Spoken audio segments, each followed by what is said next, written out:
All right. Well, Oh, we're live. All right. as we are live, hello everybody, and welcome to the Critical Fail World of Darkness night.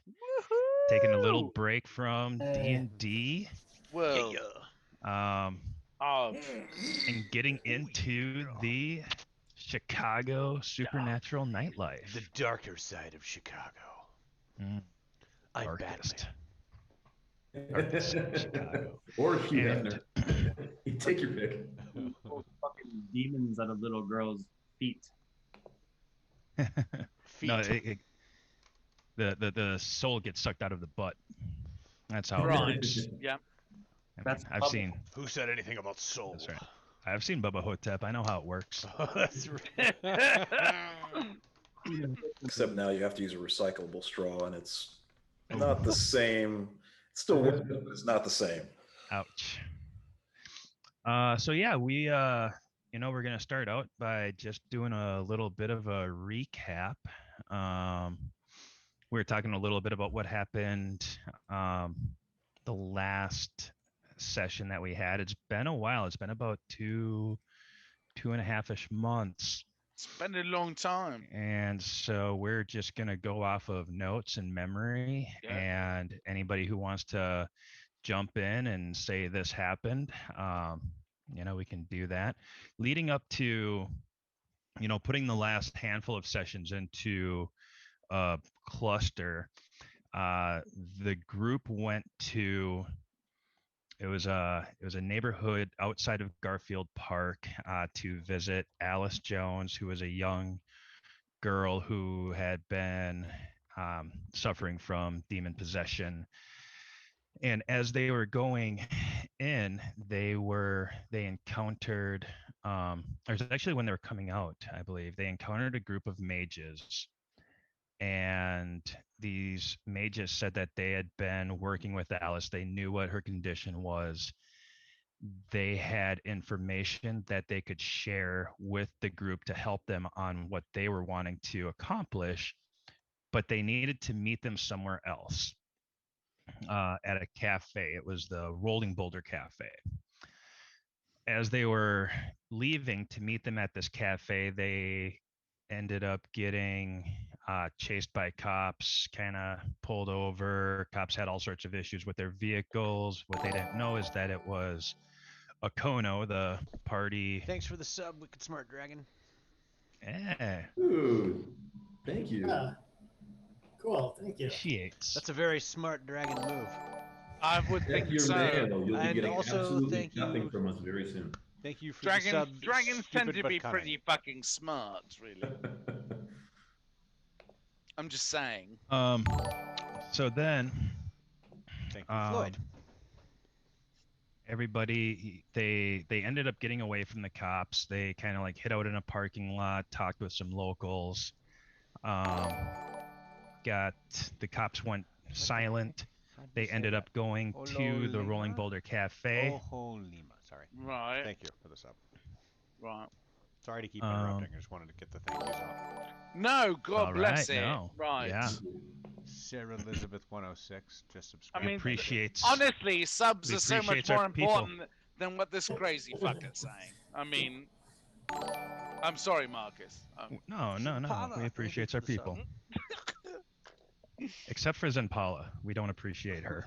Right. Well, that goes without saying. No, I don't know no. what I'm talking about. Thanks, Honestly. Mark. Kuboy loves his Latinas. Floyd loves subs, especially pastrami. Cold Pastrami cuts. subs. I figured you for more of a meatball guy. I don't know why. Oh, he loves himself a good meatball Thanks. sub too. Meatball Kuboy palm. A meatball palm, bitches. With jalapenos and oil, extra oil, and then some vinegar. And like top it off with like some pickles, like an entire layer. Speaks. Thank you for Like the sub. two layers of pickles. Say, Mark, Right. did you have the address that was being used for the Rolling Boulder Cafe? I know it was on a corner. Younger Matt. Thank you for the sub. Rolling Boulder. No, I do not. I don't. I have notes that are spread out. Like I tried to consolidate because I had like all sorts of shit. But no, Sure. I don't believe I do have them anyway. Okay, I'll try it on here. It might be in my memories. Is it in your I am memories? in a different room than I'm normally in, and I tried my regular camera, and it looked like I was a ghost. Like the little bit of light just turned me into an angelic being, which basically is reflecting my insides out.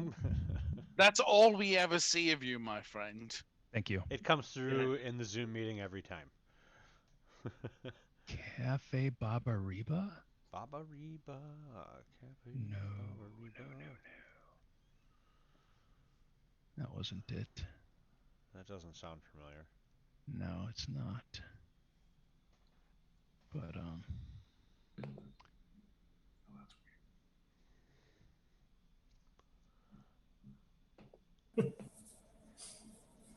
That was odd.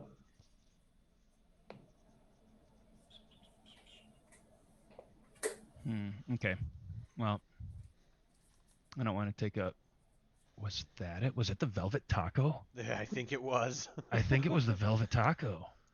That sounds To about meet right, at really. the Yeah, Velvet Can't go wrong off with of a taco. North Lincoln Avenue and Belden Avenue. It's like a 6-way stop. That sounds right. And- That sounds perfect. Yeah, the Velvet Taco. Because I took really good notes from last time. who hates a Velvet Taco? Hello, right? No, I mean, right? Mm-hmm. Good. All right. North Lincoln, there it is. All right, well, if we're not there, we're there now. Good shit.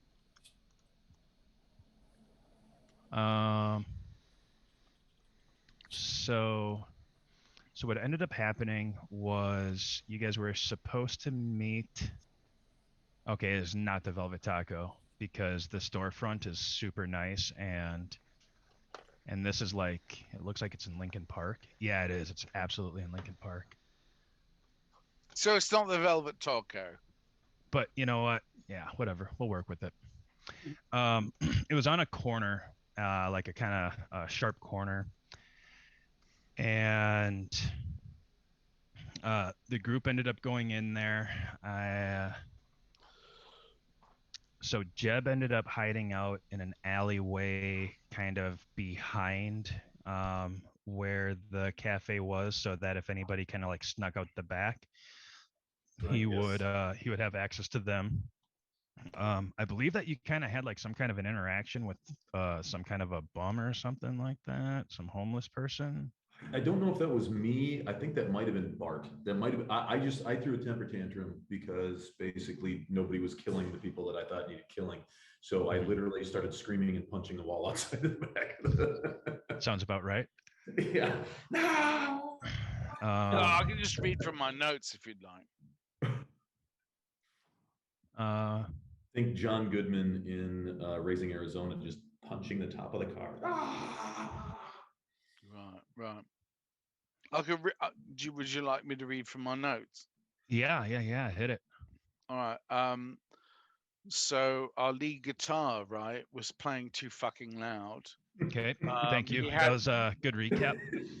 No, but look, he had like Floyd? he had like a Fender Twin, and he'd bring it into the practice space, which was like 12 foot by 12 foot, right? It Yeah. was just too fucking much. No tax, right? With the distortion pedal, no consideration for anybody fucking around him. Fucking amateur hour. Right, like Right. we needed to hear nothing but his fucking lead guitar shit, and we would like get so fucking vocal about his volume issues. Like he'd quiet down to like a reasonable level for a song or two, and then he'd just be right fucking back to where we can't hear anything but fucking him, right? Fucking Yeah. embarrassing. So normally I Fucking bring embarrassing. my 1x15 to practice, right? And even that amp is capable of fucking deafening old folks, right? Like it's ridiculous, especially in a small fucking space. So I got so pissed at his bonehead fucking attitude. I brought my Ampeg to practice. This amp is fucking huge. It like weighs like 90 fucking pounds, right? And the sound is like 2 fucking tons. I cracked it just far It's like enough boom, to where I boom, knew boom, he boom. couldn't fucking compete. And he totally saw it as a fuck you, right? Mm. But what I didn't expect it was the band to side with him. So they said that either one of us had to go, and well, it doesn't matter. That's what That makes sense. No, that's a great that's recap. roughly what happened last time. Yeah, yeah. At least that's what's living with me currently. that checks out. Everything you told me last night is absolutely true, and I believe you now. No, it's true. Yeah, Yeah. completely. I acknowledge everything you said last night, which I will not share with anybody else. No, good, good, because I thought I heard something behind me, and it's okay. I'm fine. I'm better now. But that's what I have. I thought I took really good notes. Excellent notes. You done good. You done good. Actually, you know what? Some of the best you've taken yet. I'm very, very proud of you. Oh sir. shit! Right. Well, keep it up then. That was yeah. There was a whole story there. I love when Bart reaches into a pocket and you're never sure if he's going to pull out drugs or ammunition. I don't think he's even sure whether he's going to pull out drugs or ammunition. You know, He's the like, "Here, you fucked need up something," you're thing. like, The Bart, fucked I up thing don't you want haven't. any drugs. Oh, are those incendiary? I'm just saying the thing you haven't seen yet is the combination of the two, which can happen. Yeah, that'd be nuts. I was expecting licorice, but Red or black. black. Always black. Well, I mean, yeah, you always got to expect licorice, but I mean, black is for people with personality Black is for people that that care about the things that should go in be their mouth. should be in the fucking graves. But other than that, go ahead. I'm sorry, Okay. I digress. So yeah, we ended up getting away from the police. Mhm. That's right. Yep. Some people in That's the what I party remember. were totally cool with it. Some people were, when the cops went quiet, they were twice or 3 times more suspicious that the cops knew exactly what was going on, which is why they went quiet. That was Well, a the thing little, about that was a little law weird. They don't believe in the paranormal. Exactly. Sometimes we Um, can run away from them, Popo. So the group ended up getting to this cafe. I believe it was Floyd and Disorderly Dan were having conversation. And is there anything that you would like to share about that, Floyd or Dan? I have absolutely no recollection of whatever it was we did the last time we played. Oh my god! Do you know how much? Do you Okay. know how much? Do you know how much fucking drugs I take? And I fucking remembered fucking exactly what happened, Floyd. Well, we still got 2 minutes left for our recap time. That was what we're gonna do. Is we're gonna do 9:30 to 10 to recap, and we're gonna try Yeah, to start at 10. Well, let me tell you what Floyd remembers. That's all right. I appreciate Oh, the okay. contribution. Oh, no, good. Thank you. So I'm what ended sorry. up happening was across the street, Tommy went and I think he found his way up onto a roof, which he normally does, posted up with a sniper rifle, and was taking care of Overwatch.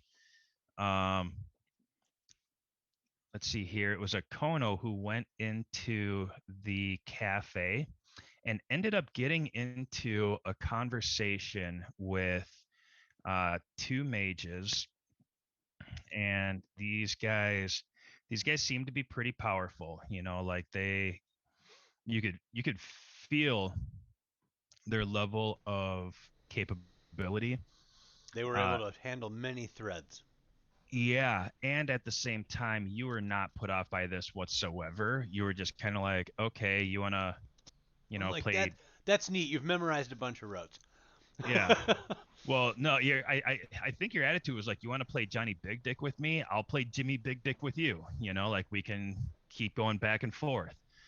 And it was because he had done like some hiding stuff, and he had made a statement about how it's okay for you to talk freely because no one is going to be able to hear. And you were like, oh wow, cool, you can do that. You know what? I can do shit like that too. Whatever. That's right. But then he ended up passing on some information to you. There was like a power struggle that was going on between the two of you. His two buddies were sitting at a different table in the cafe. Floyd, you had gone into the cafe as well, didn't you? I really don't remember. I think it was only you and Akono who had went into the cafe, and I think like you had hunter comms, and you were kind of giving the other guys like a play-by-play as to what was happening. I think that sounds right. I also think that Tommy might have had a shot into the bar, but I'm not sure about that.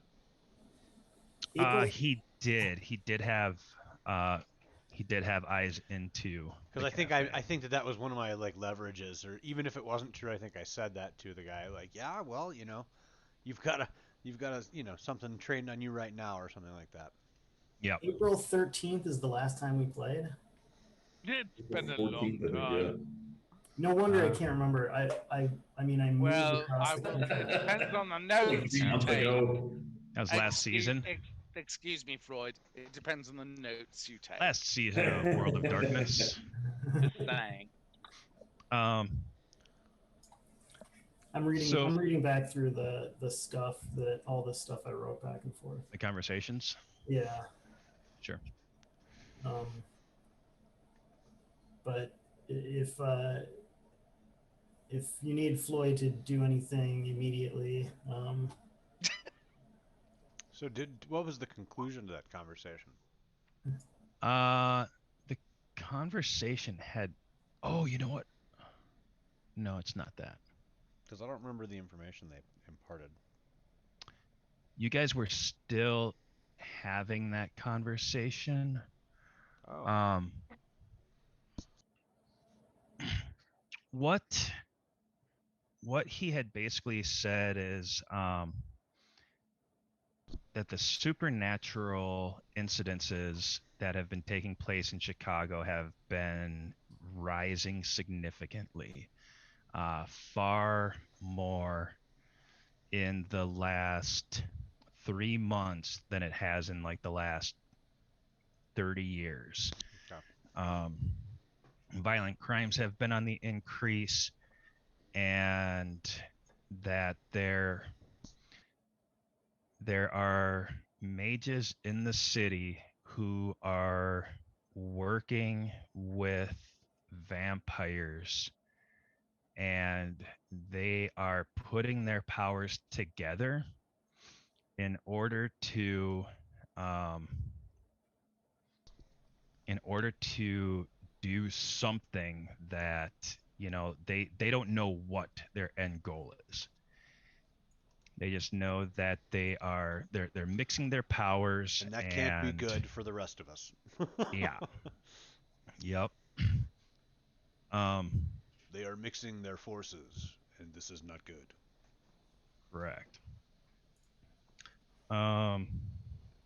He said that, you know, because he is a mage, like there's not as much that he can do within the mage scene. He knows that you are working with some people who are, you know, like skilled at hunting supernatural beings. I'm like, said yeah, that he was. Yeah, I think I was even like, oh, you mean we can have our teams of elite, military forces battle each other out while you and I conduct high magic against one another, something like that. Yeah, that sounds right. Oh wait, you don't have you don't have not paramilitary, an actual military, contingent working on your behalf? Oh, well, I do. Don't you fucking forget it, eh? Oh, by the way, we've got God on our side too. Oh, and there's that. And Satan.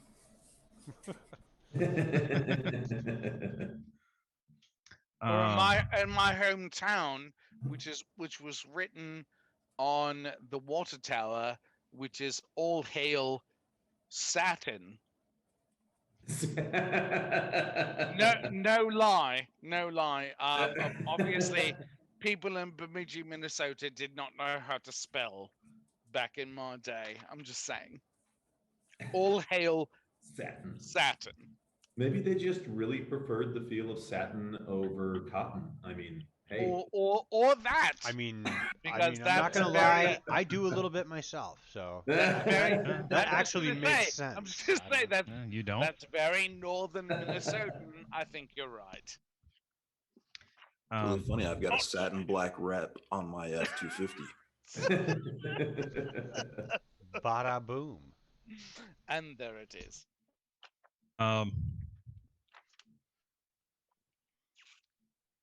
So the information that he had gotten regarding what he thinks there's been reports of supernatural happenings in a certain party scene, and basically the drug dealers of Chicago have taken notice of a huge influx of cocaine being pumped into the city. Sorry about that. Oh, that's why. Oh no, it's quite all right. Huh? So it's been happening at these parties, and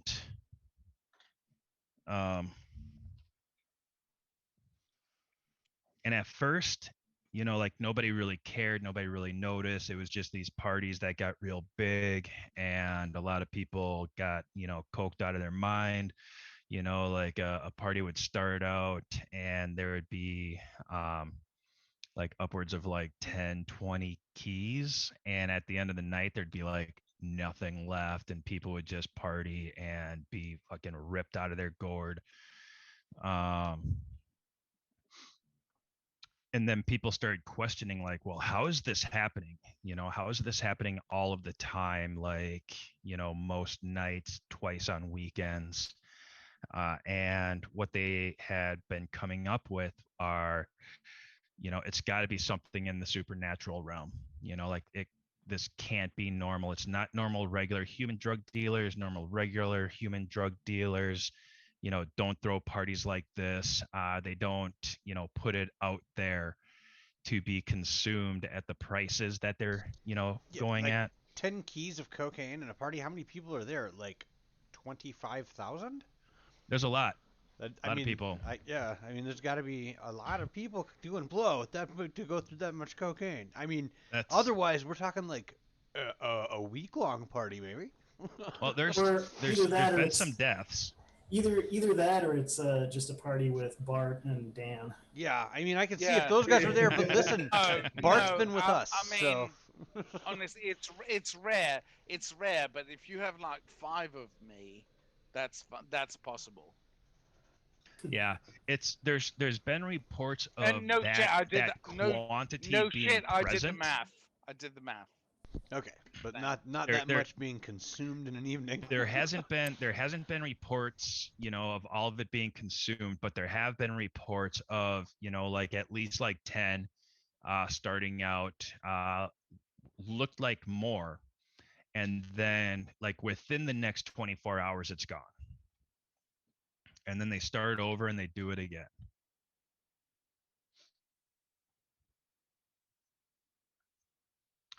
So with that information being there, we can unless anybody else has any big things that came up that they remembered, Dan, you were on your way to this cafe to hook up with people. Um, All true. All true. hmm So me and Akono are in this cafe, Yeah. and Jeb is outside trying to get in, right? No, I'm Nope. covering the back door. He's watching the back. Okay, but he's all pissed off. Yes. Yep. I'm listening in because I know I've got a feed coming from somebody's on the inside. Floyd, I think it's probably you. And so I've been Mhm. listening in, and basically, like, I was hoping that somebody would just shoot these fuckers in the face immediately. And when that didn't happen, I got pissed because I was. Well, now I remember. I'm not actually conversing with the people. I'm just like sitting off to the side. Yep. I'm eavesdropping. Okay. Yep. Right. You're in a booth of your own, looking at I the menu, remember. not happy with it. You're dropping the E's. I'd Mhm. like to be by Jeb. You know, I think I'd be there in your time of need. Yep. He's popping his knuckles and fidgeting with those sets of brass knuckles. By He need, I enjoys. mean stop being such a bitch, boy. The fuck is wrong with you? Just kick down the door, go start stomping skulls. Ah, mate, you be dealing with these fucking wizards, be flinging them spells. You never know with these.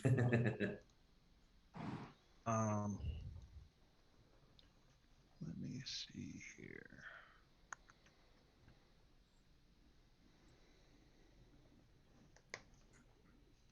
Okay. So yeah, you're sitting at the table with Croesus. Croesus is the larger, very handsome-looking black man in a white suit, super business-oriented. Also sitting with Lyra, who is the she looks like she's potentially Italian, Latina. She's She's the one darker that skin. rolled up all Lamborghini style, right? Yeah. She's the Like, one we need to who talk rolled up on sometime. you. Yeah. Here's my card. Like our very first session. She was the one that rolled up with you, and she was like, Rolled "Hey, up you in a should new roll with Bugatti. us." Yeah, she was like, you needed to drop these zeros and get with the heroes. Mm-hmm. And I was Like, like, look yeah, at I'll what you take your could be card. doing. Sure. Yep, exactly. And then the werewolves showed up. No, they were already there.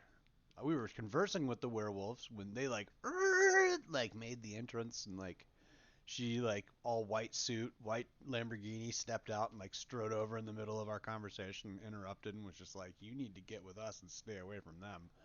And I was I like, think it was her first because it was her that attracted them. oh, okay. And that was when Tommy was like, "Oh shit," like everything was cool until these guys, the furballs showed up. Yeah, Tommy wasn't happy about that. And Akono, I do have a note here that says that your feather did go off. What do you mean? I think there might be a note there that I sent to you. Oh boy. Your feather went off. Yeah. Your feather. Okay. So I made some rolls to you, but I don't see a note from you. Unless it was way back. Okay, I put North Polsky and West Washington Boulevard, Chicago, Illinois. What? Oh, I'm just North Polsky? That was someplace we were.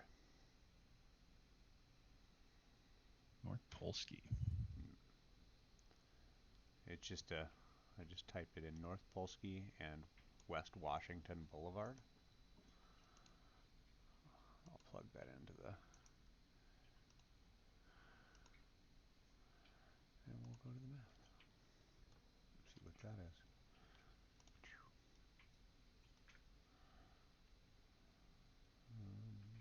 Tops and Bottoms Clothing Store, Fast Break Liquors, Adams Ribs, DJ Fashions, Dream on Madison, Tasty Chicken and Salad, Off the Street Club. What a great name. The Off the Street Club. These are just things that are around the area in which I You put a said note into tasty chicken and salad. I did. God bless it. I love that. Where is that? I'd like to get a tasty salad. That's West Washington Boulevard and North Karloff Avenue. Well, Does Anyways, sound tasty. sorry for the red herring. Just wanted.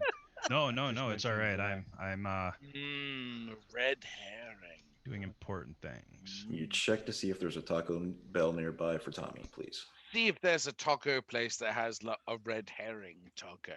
Mm. What's the fish of the day? What's the fish taco of the day? Do you have like a red herring taco?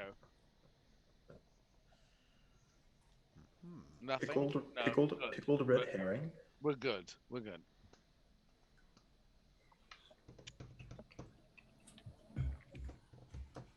Technically, a red herring taco would be a hamburger.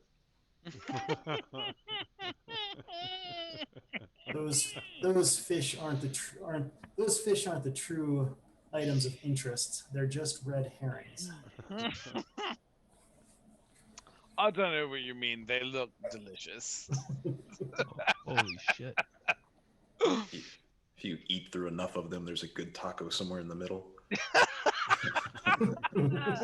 Or not. Or not. Or not. Maybe not. This is not the taco you were looking for. Maybe it's a bad taco. You never know. Oh my god. You know what? I'm just gonna copy it and put it up here. Okay. Oh shit, there's a lot of stuff. Okay. Things were happening. We like lots of stuff. To answer your question,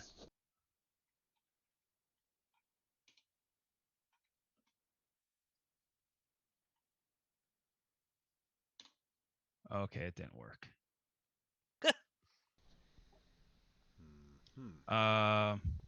Jay, I sent you something, but not on the Roll20. It was on Facebook.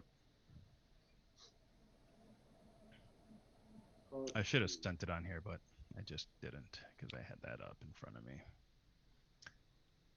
I can't see that now that I didn't know that was technically legal to move over Facebook, but I appreciate your effort. Oh yeah. That's Everything. not legal. Jay, everything's fucking legal. No, and everything's illegal, but we do it anyways. So if you'd like to comment via Instagram, we probably won't see it, but it's possible. I mean, you can do it. It doesn't Well, have as an they say, Instagram. if you want to send an email to me, just send it to anyone in the world, and I'll find it eventually. Something like that. And that's what we appreciate about you. Make it a challenge and have Google pick the email for you. Oh my god, Jay, it's exactly why we wanted you aboard, really. All right, stop recording now, guys. Thank you. Oh shit. Yeah. Okay. Yeah. It doesn't. Yeah, it's not letting me. Oh, put it now on we here. now we know where the footage really went on Twitch. That's where it all went. Of Wondered course, why we Bob couldn't Bartholomew's find trying to previous hide episodes. all the embarrassing shit. That's all I'm It's saying. not that it just disappears after 2 months. No. Somebody ordered a hit or a hack. What's the name of this cafe that we're at? Well, It's called the Rolling Boulder. I don't know what it's called in real life. I don't have that written down here. I think it was tasty chicken and salad. I want to go there, man. This sounds delicious. So I can Yeah. look up tasty chicken and salads on the map and see where I am. Tasty. I don't know. I mean, maybe And I'm looking salad. Can look in the reviews, people, and see if it's if the chicken's Yeah, good. Chicago, Illinois. It delivers on Hey, Grubhub, out of- so out we of- can get it ordered. If Okay, we out of want the but to. 3 let- reviews, it's got a 5.0 Is rating. the so, you chicken know. fabulous, or do you need the chicken and salad together? Like, is it just focusing on one thing, or are both of them together There's- brilliant? I hear Well, the there's- classic chicken salad is to die for. Which one is it? Is it the one on Madison Yep. and Karlov? Yep, Madison and Karlov is what I had. I had a note in Roll20 with I'm looking at West that one. Washington and North Polsky Road. I don't Tasty know chicken why, and pizza. but there's a tasty chicken and salad there. I don't know about tasty chicken and pizza. I like tasty chicken and pizza better. There's Looking also at one Shark's Fish. Shark's fish. Which TNT fish? Red Hots. How about Jerk 48? Maybe Jerk 48. I don't know where Jerk 48 Some 41's little annoying brother. There's also the Temple of apostolistic. How do you say that?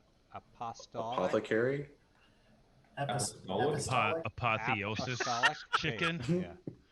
Wiley's I chicken like and I ribs. like all of those answers. I think it's Now I the want some temple ribs. of apotheosis, Yes to all of those things. apocalyptic. Apoptosis. There's a White Castle. White There's a White Castle. Castle-listic. Down on Jackson Boulevard, there's a jerk taco man. Fucking- Jerk taco. Fucking tacos. This is fucking jerky tacos. Jerk taco man. Ooh, hot box. If you go up north, there's, on Thank Karlov and Lake Street, there's hot box. That's probably where Bart's hanging out. Yeah. That's probably right, really. Fiesta Burger Heaven. Ooh. Oh my god. Tasty chicken and salad. I've missed Okay, you, so- I've missed so- you, Marcus. At one point, Croesus, he said, okay, from this point on, I'm going to drop the sound barriers and all of our conversation will be open to everyone here. Does he do it all dramatic like again? He's all business. Like Okay. you can tell that he is a naturally very disciplined person. He's the kind of guy that you would not be surprised if he were like a CEO of a major corporation. Like he just kind of has that presence of power about him. You might own Tasty Chicken and Salad. Well, as somebody who's used to having that presence of power, I'll give him the nod. I'll be businesslike back.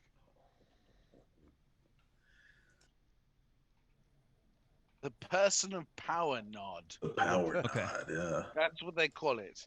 The person of power nod.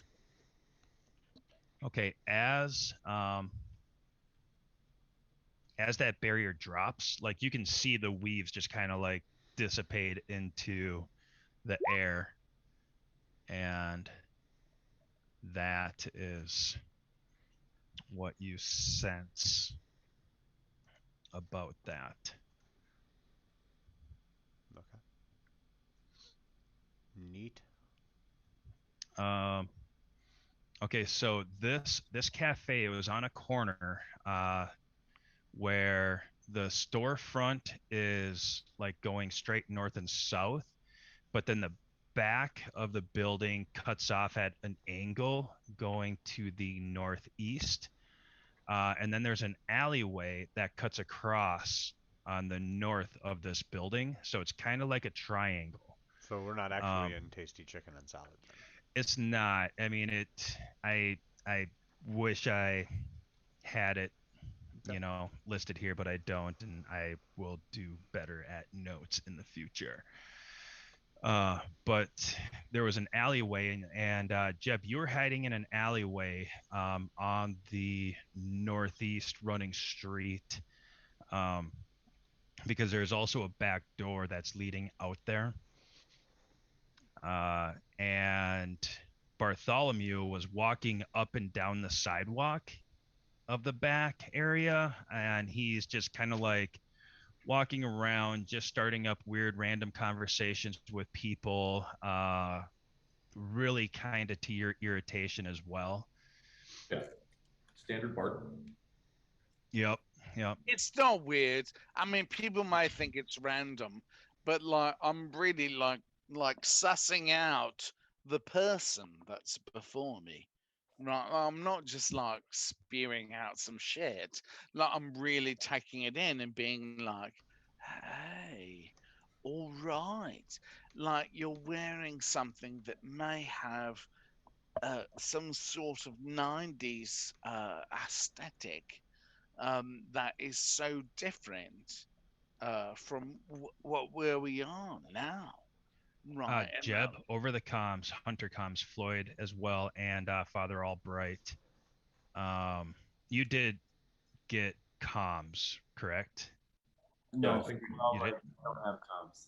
Okay. Didn't we toss you one of our super awesome Radio Shack fucking I left walkie talkies? I'm seeing Hunter comms too, although I don't remember if and when I got them. You You've had probably them. still have them. That Yeah. makes sense. I either have Tommy. them from Tommy or have them from the adventure I had with them because I ran with them once before. Oh, But I honestly don't recall. I don't. Okay. Yeah, you were probably in the back of the limousine that got flipped over in Garfield Park. Right before you started Sparta kicking werewolves. Yeah. Yep.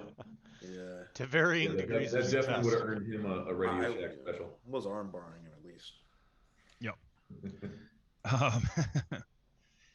Yeah, no, I remember specifically you Sparta kicking a werewolf and launching it. It was pretty wicked. Probably picked one up, like dropped it down, and Does a huge rail of Bit cocaine. of warrior and then- slam. But, where I over- just gorilla pressed him 3 times and then dropped him behind my back. mm-hmm.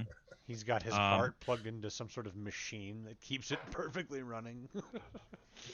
Hunter comms keys in, and you hear Tommy say, "Hey Jeb, keep eyes out, keep Frosty. There's I don't know what's going on, but I think something's about to happen.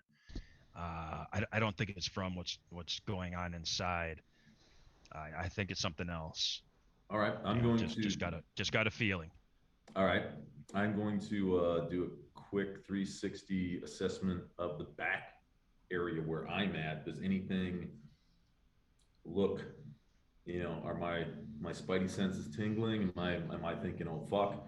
I mean, I'm always kind of thinking, oh fuck, but like, am I seeing anything that would actually justify my constant fucking paranoia? You do that scanning, that quick scan of the area. It's not densely populated, but there's no lack of people walking up and down the street. Like this was like a Sunday afternoon, I think. It's a Sunday. It's a Sunday shortly afternoon. Easy like Sunday brunch. afternoon. Yep. It's like you're pushing into like the whole, Karen's 1 are up o'clock and ish. walking and doing a little. I'm going to tap the Hunter comms myself, and I'm gonna block any of their communication between Hunter comms so as not to be overridden by anything they're talking about currently. And I'm going to talk directly to the mage that's in front of me, and I'm going to say, I think it would be best if you left now. We've had a fairly friendly interaction, and I wish you no harm, but harm does come to those who follow me for too long, and you've been around too long. I would suggest that you leave now before any further additions to this party arrive, which inevitably they do.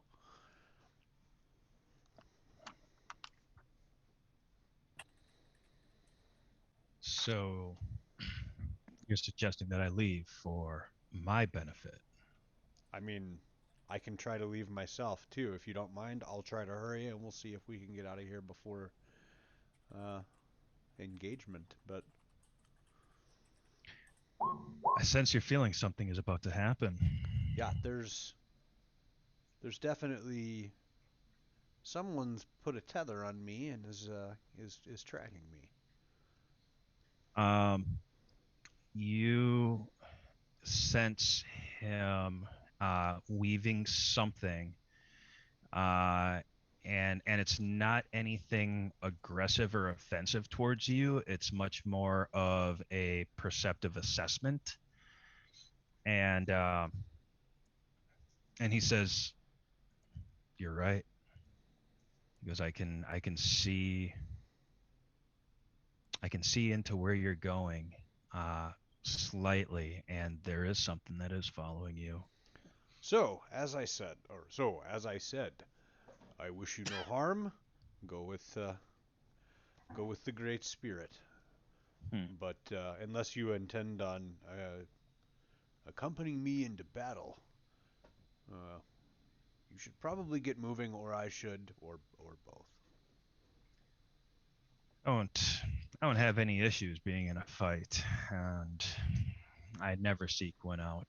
But I appreciate you your consideration. I just didn't want you to. And- I didn't want it to be said that I lured you into combat. Not at all. He goes, tonight there's going to be a party.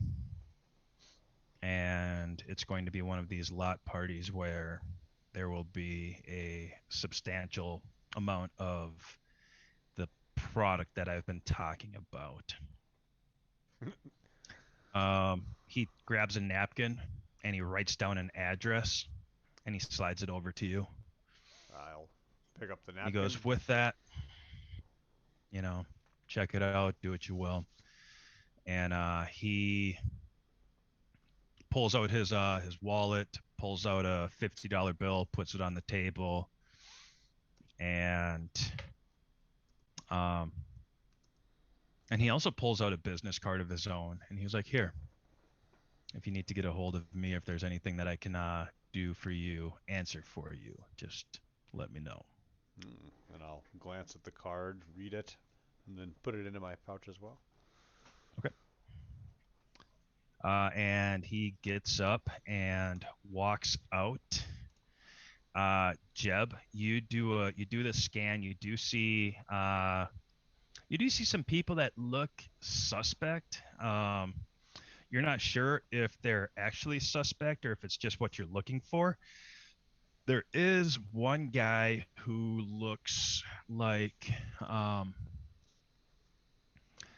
he looks like he might be homeless, but he's still pretty well dressed, and he's kind of like principle. What's that? I shoot him on principle. I shoot my shotgun. Guy hits Yeah, you pull out your shotgun.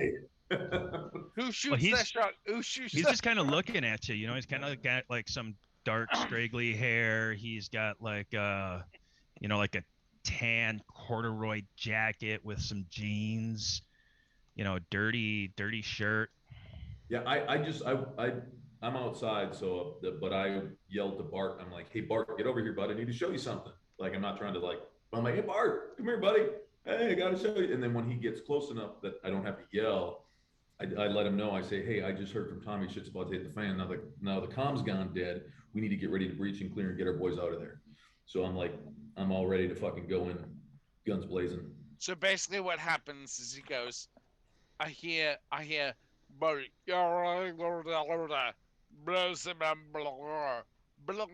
and he's like, but this is what we need. And I hear like 3 words, and I do this, and I take out my 2 guns, and I go, lead. I say, lead me.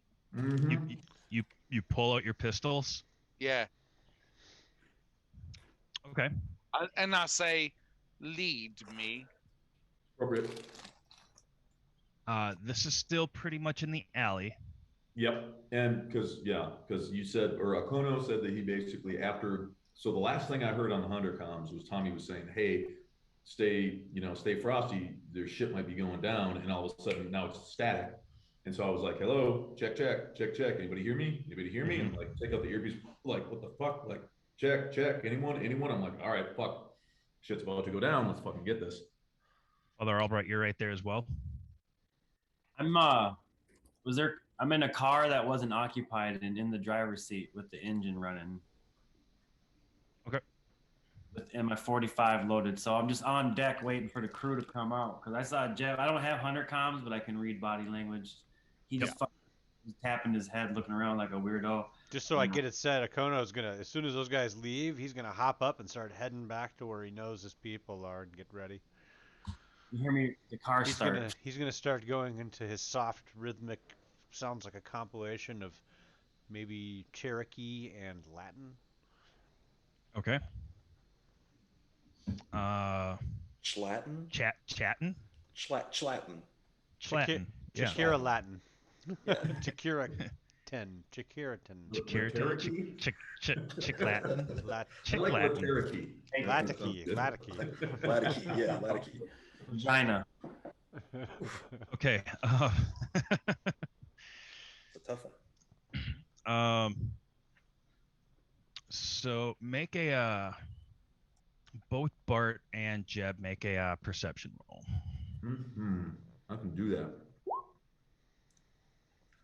I might be able to do that. Got a thing. I've got a thing for Bart, that. you do it with disadvantage because you're high. Wait a minute. You don't have to disadvantage my ass. Well, it depends on the drug. He might actually get advantage. Fair. The problem with drunk driving is people don't learn uppers- to drive drunk. Uppers or downers? The thing is you threw both of them into one bag, and now you're not really sure which ones are which because they weren't marked. So now it's a grab don't take those, bag. man. Don't Yeah. take those. Pretty sure black ones are downers, man. Because I associate black with heavy. Jeb, you hear someone kick a bottle in the alleyway behind you. I do. Yeah, you do too. You actually see a person behind Jeb, and it's a regular looking little bit older guy, and kind of balding on top, and he kicks a bottle. The bottle goes spinning into a dumpster. It clanks and clatters, and he looks at you, sees your pistols, his eyes light up, and he tries to put on a stoic, I didn't see anything face, and he turns right around and walks away the other direction. Okay. Can I say, hey, my friend? Yes, you can say whatever you want. I say, begins hey, to my run. friend, let's chat. And I make sure if As you look say around- that, his shoulders get tense If as you he's look- walking. if he looks back to me, I've got the guns in the air, not at him. And I say, hey, my friend, let's chat. Yep, and then his elbows get locked into the side of his body. He's kind of like doing the turtle thing, putting his head down, looking at his feet as he's walking. Hi. Bart starts please. wandering away. I'm gonna grab him by like the back of the collar and be like, Bart, focus, goddammit. What? I was focusing on him. I'm telling him to stop. He's fucking not stopping. Hello, stop! Am I not loud enough? Do I have to be louder? Please fucking stop. There's a couple people who are walking by on the street between you and the cafe that stop and just kind of like look at you like, the fuck is going on? One guy actually looks in and says, you guys need some help? How old are they? It's this guy's probably about 50. He's like a bigger stocky guy, white dude. I sing this. Apple deadly, reaching out I'm gonna open the back door, still with my from hand the on his collar. heavens. And the guy who said, Scream "You and need help," I'm gonna shout. say, mind your fucking business, and I'm gonna pull by. Does he recognize the I'm song? going in. Does he Pulling Bart recognize behind the me. song? Okay. No, the guy looks at you. He's like, I don't know what the fuck you guys are doing, but I don't know. He's He actually around he actually 50, digs into his around pocket. 50, the dude should and he was fucking like, recognize the song. I'm gonna, and then he like pulls out his phone, puts it at his ear. It's like, yeah, there's some guys who are doing some stuff here. I think, there's this one, white guy who's kind of big, kind of messing with this, taller, skinny white guy. They're in this alley at this intersection, and he lists it off. Yeah, Yeah. I'm All right. hopefully Cool. already inside. And he's like, you know what, man? He's like, cops are on their way. Don't worry about it. I'm out.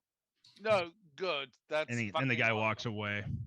You're fucking awesome. If I find out where you live, I will rip out your intestines. Anyway, I'm sorry about that. Father Albright, I don't think you that's do see great. this happening. You're Perhaps we should inform those of us that police have been called. I'm sorry. Father Albright, you do see a little commotion taking place in front of the alleyway. You were kind of parked in a position to keep eyes on that angle of things. Basically what you saw is you saw a group of people who were just kind of walking, and they all kind of stop and they get curious, a little bit startled. They all look into the alley that Jeb was at. One guy pulled out his phone, and like after he had said a few things, pulled out his phone. He's sitting there talking on it, shuts it off, and kind of like gives him a "fuck you, man," and takes off.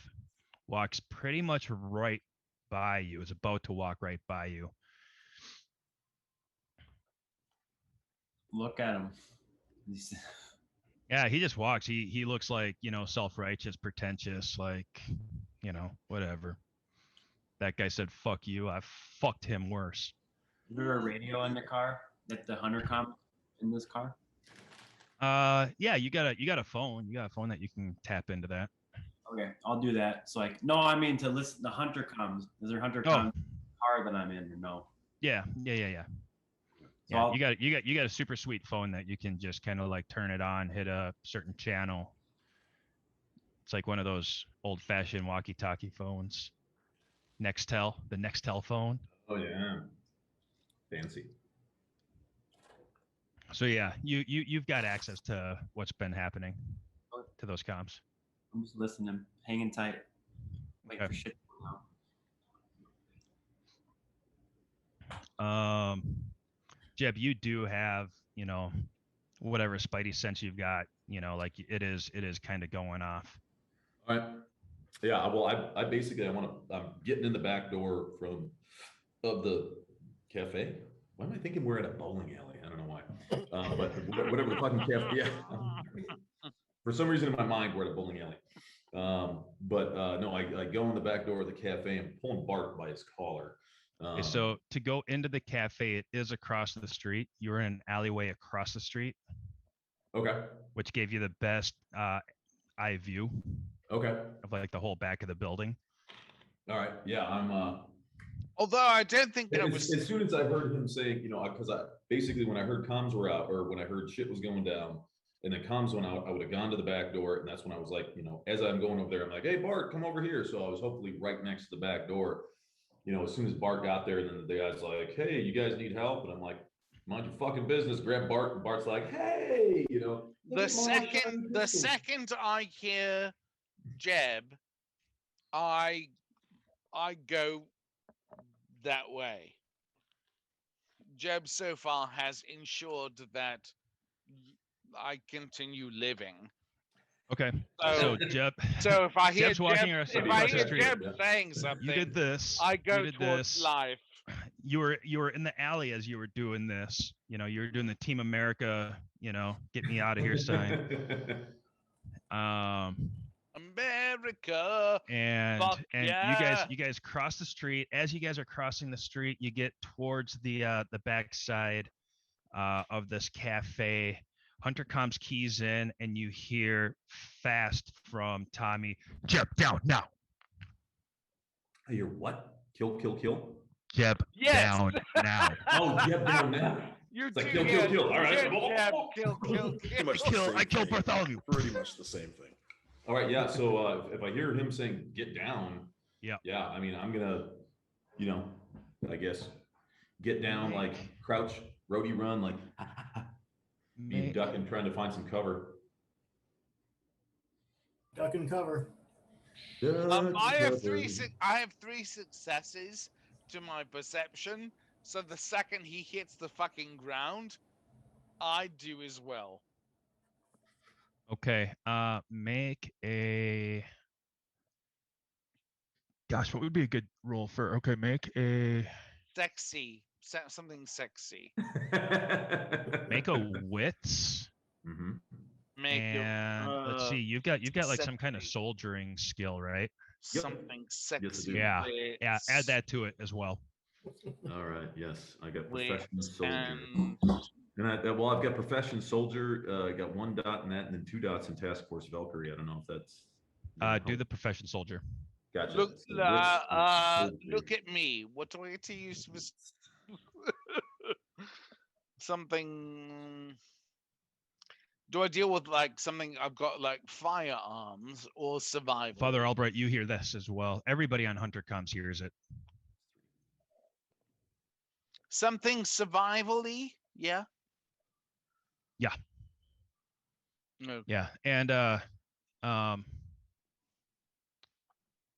Bart, make a wits, and you Hold can on. add. Let me just do a quick. You can add. Yeah, just make a regular wits roll, I'm gonna add and my Hey. because Okay. of what you said. and you I'm can gonna add your perception to it. I'm gonna add my survival. It's not survival. Survival wouldn't matter here. Oh, I thought that's what you said that was okay. Just All your right, wits. so You made a perception roll, and that's legit. But Wits I want you to put 4. your wits on it, because your wits is your ability to react quickly. What did So what that did that can include like like streetwise Just wits. ability. Just wits. All right. Just wits. I'm sorry.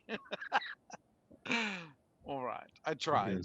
All right. Some military shit's about to go down. That was me making an argument for crazy shit. All right, hold on. D10.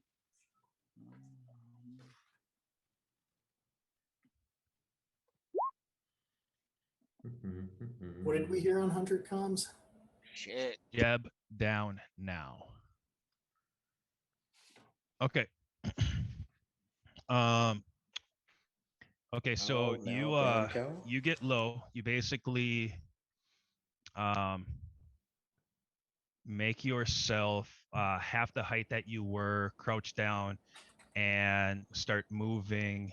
And as you do that, it's a brick building that this cafe is in, and a bullet bursts where your head was, but when you duck down, it just kind of popped. You hear the pop. The crack. Yep. You hear that. It goes off over your head. You know that you're being shot at. You hear Tommy say, "1 target down." I think there's multiples. Ooh-wee. All right. Did I hear him say what he thought the target was? He did not say. Yeah, he only said Jeb Multiple down targets. now, and then he said 1 target down, suspect multiples. Yeah. I hope he Okay. doesn't So think I'm the fucking target and he's shooting at me. yeah, I ain't the What's that? target, Tommy. God damn it. Tommy can't see you right Tommy. now. Tommy can't see you right now. Okay. So with you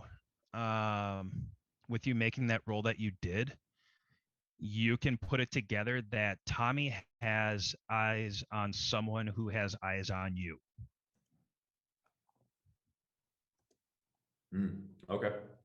So Tommy can't see you, but he can see people who Or can see probably you. look like they're tracking somebody. Yep. Yeah. Okay. Gotcha. Yep, he knows where you are.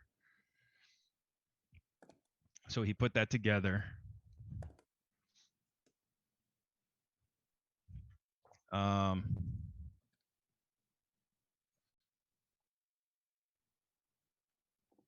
Father Albright, make a perception roll.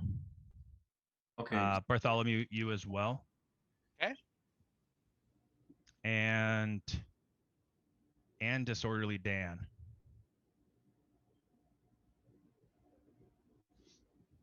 Are me and Econo still in the cafe? Yes. And the mage is just the guys that you were meeting with all got up and walked out. And they walked in a direction away from where everybody else was at. What's the roll? Perception is wits and composure, I believe. It's at the very bottom of the character sheet. Like there's Yep. 3 rolls at the very, very, very bottom.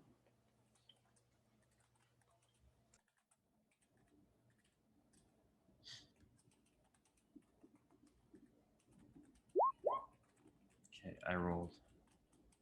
Nice. I can reroll Nice. 1, right? What's that? I can reroll a 10. Yeah. So I got 2 successes or 1? 2. Two successes. Yeah.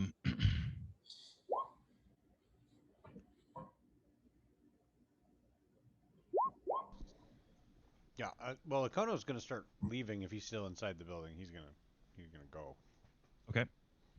Back toward where the people are and the targets might be. Once I see the mages leave, and then when I see Akono get up and start to walk away, I'll kind of slowly follow him. Okay. Floyd, do you have an earpiece in? Yeah. Okay.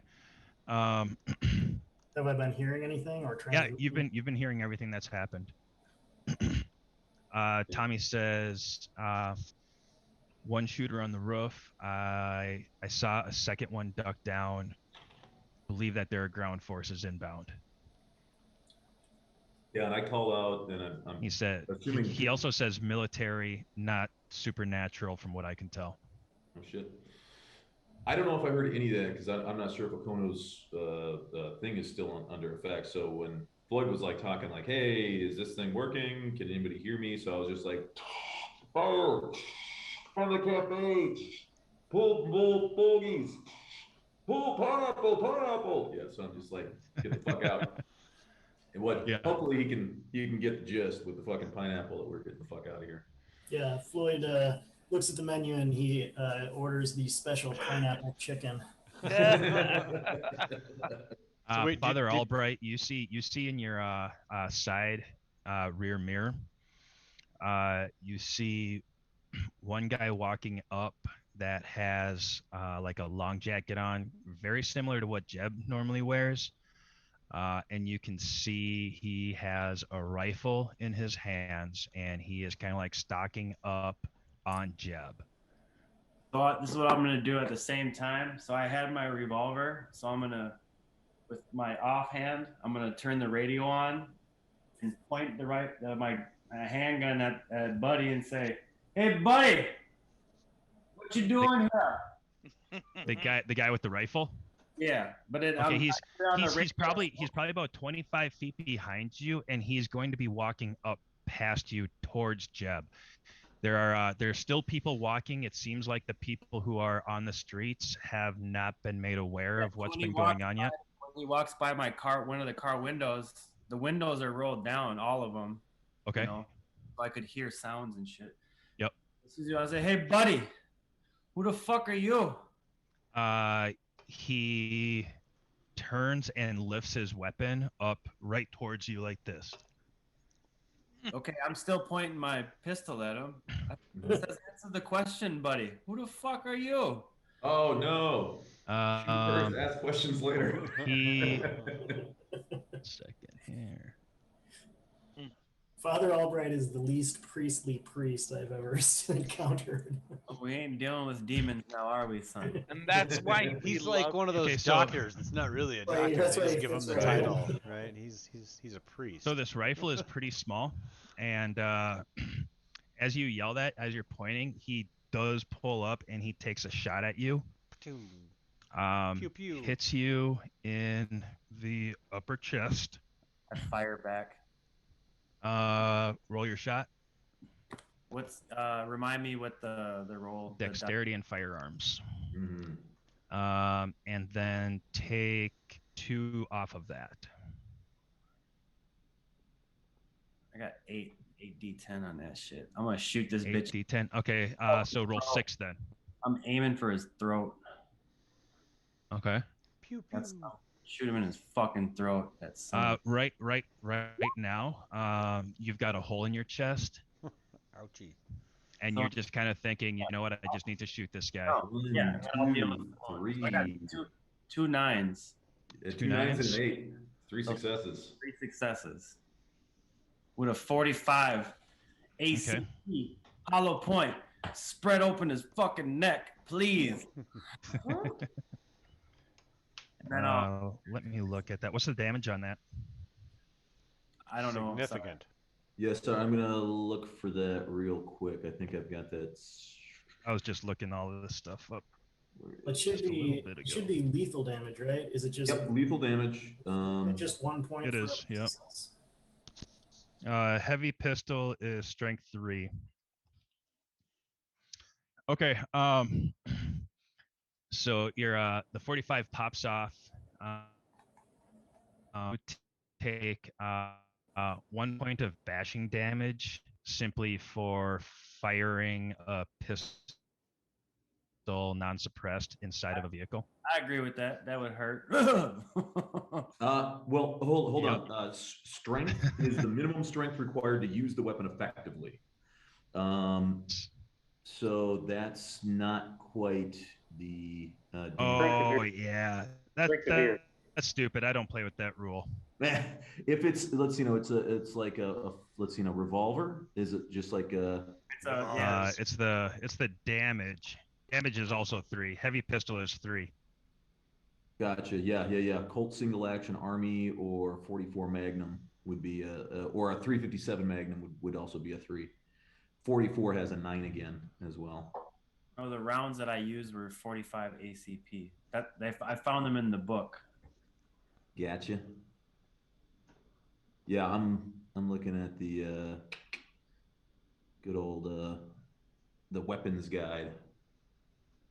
45 ACP. Yep. Which is gonna be If you're looking at what armor does, yeah, 45 ACP, 3 damage. Yep. 3 yep, damage. yep.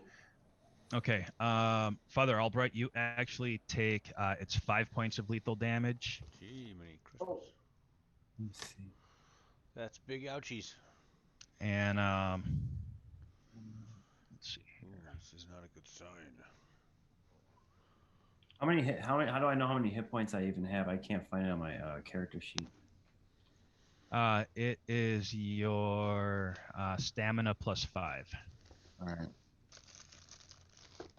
So 6, and I took 5. Yep. So I'm still standing. I'm still standing. Fucking sucking chest wound. I eat fucking sucking chest wounds. Breakfast. Tension pneumothorax. Fucking think I, fucking soldier of God, gives a fuck about your little rifle? Okay, so if you are on your last box, then you are at, I think it's -2 for all of your rolls. Mm-hmm. I just I found Akono's tomahawk, so now that's a good omen. Oh, all right. I was worried about it. I couldn't find it for a while, and it was shoved in one of the boxes. the homeless tramps better watch out. Shit. Jeb, Someone's you, taking a scalp tonight.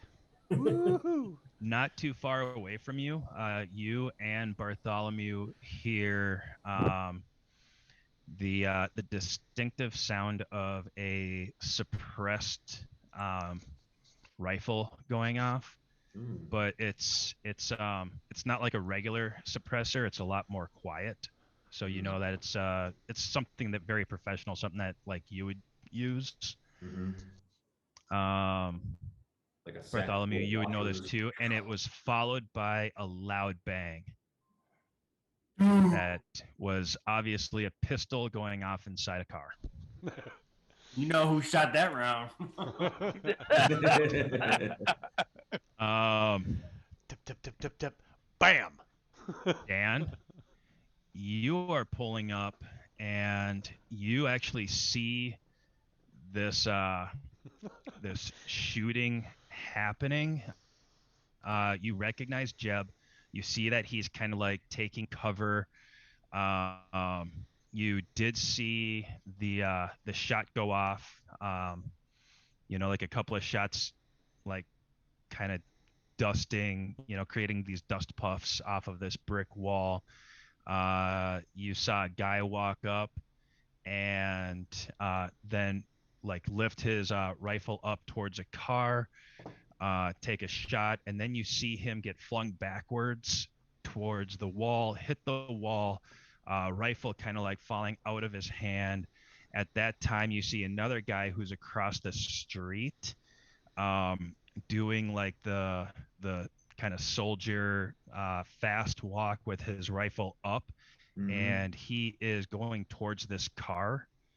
And Jeb, crossing the street as you're driving up on all of this.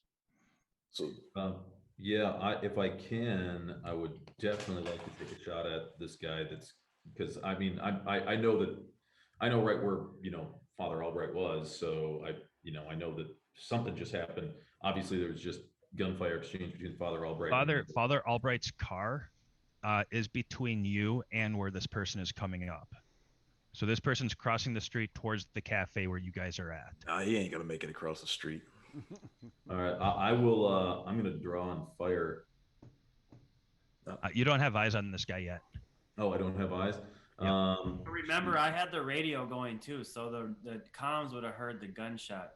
At least Yeah. one while we're Yeah. inside. Well, you guys hear the shot over the comms, and you also hear it as you guys are walking outside, going back to the vehicles. Everybody is aware that there's shit going on right now. Just throw a few grenades over there. It's almost the best thing to do. Well, what you guys are doing is, as you guys walk out of the cafe, you have to take a left, and then turn around. Basically, like do like almost not a complete button hook, but you're changing direction. You're walking to the south and then turning to the northeast. And you guys know that as you turn on the northeast, that's where the shit's going on. Dan? Yeah, I'm gonna flash on the high beams, and if I don't recognize him as one of my boys, I'm pretty sure that Chicago driver protects the driver rights in a situation like this, if I'm not mistaken. So You've also got a great lawyer. yeah, I'm not too worried about it. This is a rental. Yeah. Perfect. In front of you, you see a priest and a soldier exchanging guns. You think you might be. Yeah, well, I'm gonna flash. I'm gonna flash the brights and make another perception check. Sure. Let's see. Hopefully this is working. I don't know.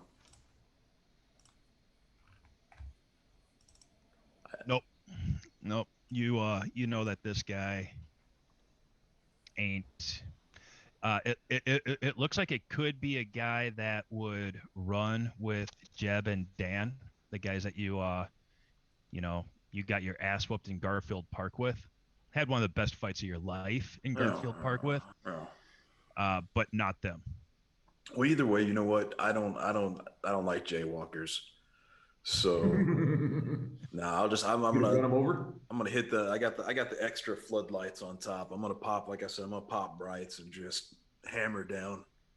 Okay. And you got to really follow. You got to really follow through. That's the trick to this. If he pops a wheelie, You can't pull. You can't feint right at the last minute. You got to follow through. Okay, let me see here. Make a. What do you roll for vehicular homicide? I'm looking up. I'm like going, shit. It's got to be on here somewhere. I got dexterity and drive. Yeah, just do dexterity and drive. And just leave that for vehicle Mark, ramming. Yeah, dexterity drive plus vehicle handling to hit. Instant action vehicle size rating is a pool of its own with a +1 bonus for each full 10 miles per hour traveled to determine damage. Page 144 of the World of Darkness.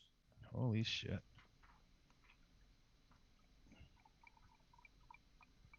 Okay. So you're in a big truck, right? F-250 jacked. Yeah, that's what I remember. All right, so do that and add 5 to it. You're in a big truck. You're not in the internet. You're in a big truck. And how many of those do I need to re-roll? Like, just the 10s? 1. Just the 10? Okay. Yeah. Okay. It's been a second. Sorry. So you hammer down. Hmm. Let me do this. He's gonna. Oh gosh. Okay. Cool.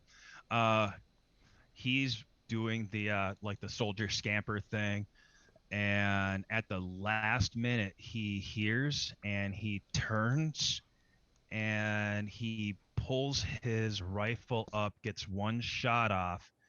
Um, you don't think it hit you, but you don't know.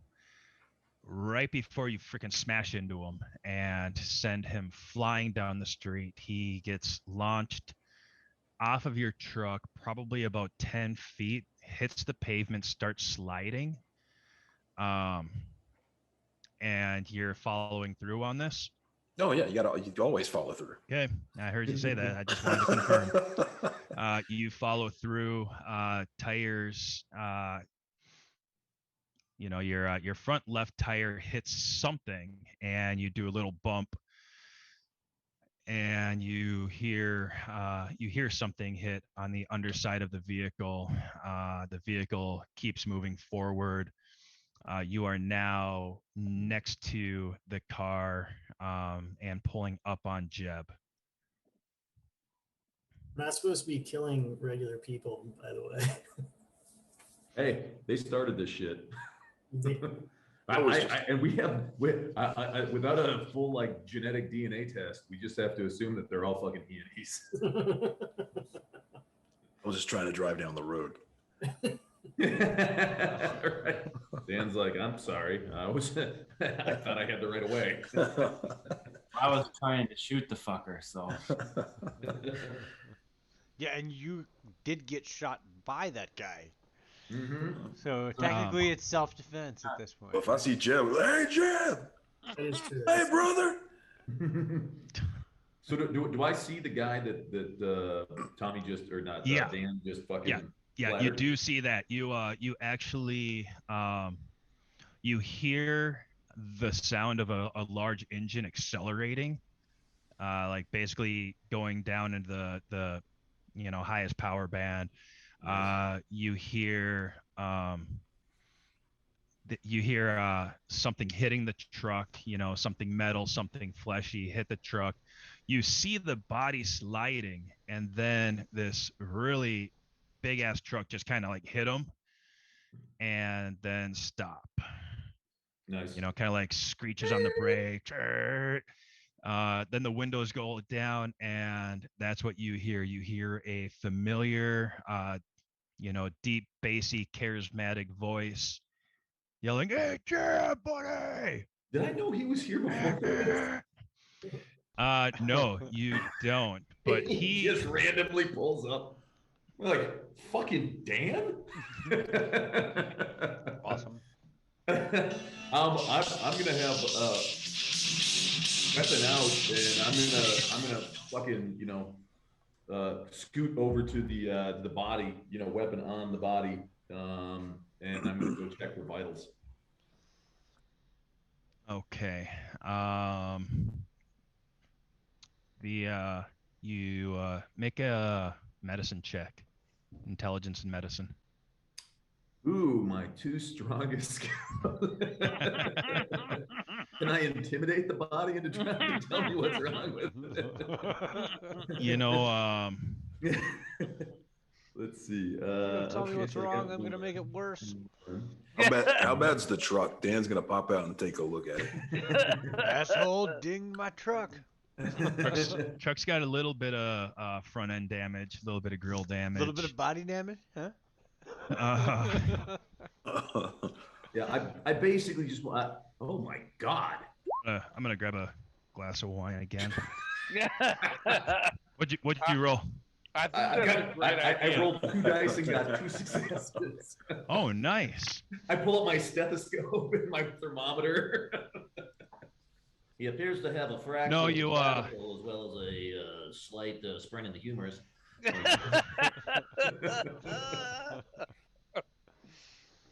So Yeah, I literally just want to know: is this guy still fucking alive or not? Like, Is this Quick. guy dead, or do I Yes, need to that's- put another bullet in him? Or like, can I drag this motherfucker into the truck and can we have someone bring back the questioning? And then can we put another bullet in? And I would really like to know who the fuck is shooting at us. You check the guy's pulse. It's light and tready, which I mean, from the all of the different trainings that you've had from the different docks. You know that means that he's not long for the world. Okay. Well, let's. I'm gonna yell at Bart. I'm gonna say, "Hey, Bart, open the door! Open the door to the truck! Get it ready!" And I'm gonna give him a quick pat down too. I want to make sure he doesn't have any other fucking guns where if he suddenly gets a moment of lucidity, he's gonna blow us all away. Because I'm gonna. Yeah. The only two guns that I have are in my hands currently. Yes. Well, I'm not patting down Bart. I'm patting down the body. Shit. Bart's like, I No, just have these I'm just two. saying, There's no need to pat me down. That could Not be you, Bart. When he touches my Buddy. sides, I'm gonna giggle. I'm just saying, when I hear somebody patting someone down, I'm ready. Okay, Okono, are you coming around? Yeah, I mean, I came down. I was making my way as quickly as possible. Well, not as quickly as possible, but I was moving quickly for, normal folks.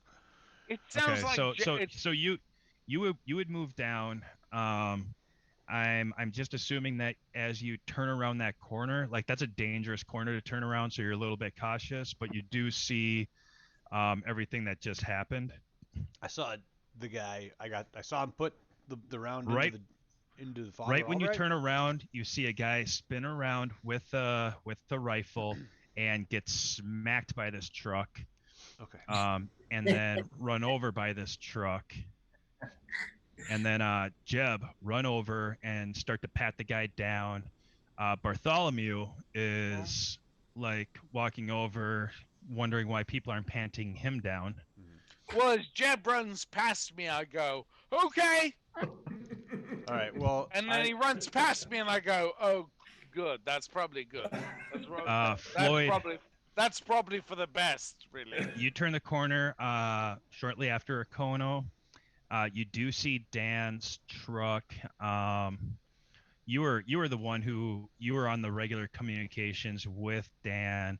Right. You had also told him about, like the drugs and stuff like that. And you're like, yeah, I think you might know a little bit more about this than we do. Like, I led him here like bees to honey. Yeah. There's gonna be drugs. There's gonna be guns. He's like, I'm there. So Jeb, you pat this guy down. He has like a freaking Batman utility belt and suspenders on underneath. He's got, he still has his rifle on him, because it was wolf hooked up to his shoulder. He has a pistol on his side. He has another pistol on his thigh. He's got a handful of grenades, flashbangs, and frags.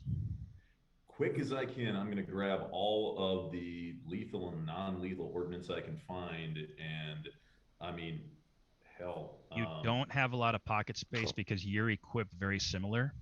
Yeah, I know. That's what I was thinking. I was like, if it was like one or two guns, I can deal with that, but like grenades, and we got all sorts of shit. It's all of the same quality issue as what you use. All right, I am going to real quick. I do have just like regular old, like leather fucking, gloves, like motorcycle gloves or whatever. So I am gonna slip those on quick. Grab, if I can grab the pistols and at least put them in, my fucking thing. I'm gonna unhitch everything else and just start fucking sliding it away. Just get the fuck and hopefully no fingerprints on it. I know it's not gonna be super quick to do all that, but as quick as I can, I'm gonna try to get rid of the shit that I can't carry. Then I'm gonna pick his ass up, fireman carry him over to the truck. And this is it's like a 4-door crew cab, I think. I think I saw the picture of it. It looked like it was pretty big. Yeah, it's a 4-door. Yeah. Yeah. And here I am, I'm like trying to get away. I got my hands full of guns and cans. You might not be able to actually reach to toss him over into the bed. But yeah. I'll help you out though. Don't worry. It's about okay. Yeah.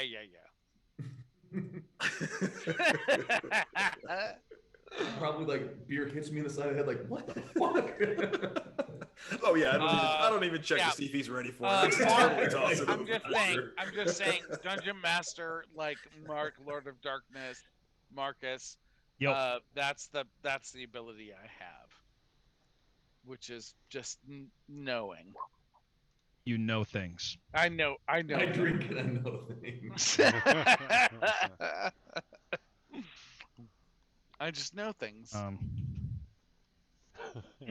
So yeah, That no. works. Akono is going to cast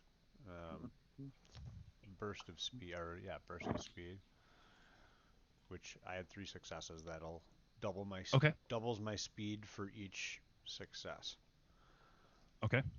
Again by itself. So yeah, it's ends up doubling it for each success.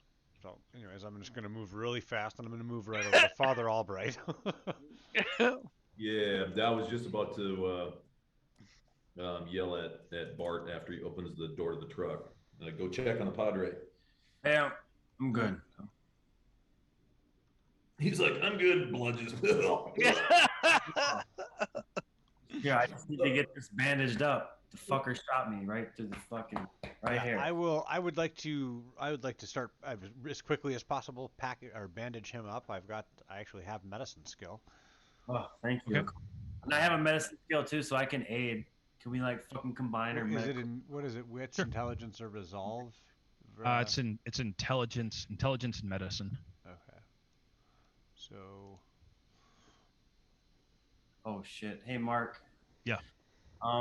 When I was brought back from the dead, I got like some weird ability.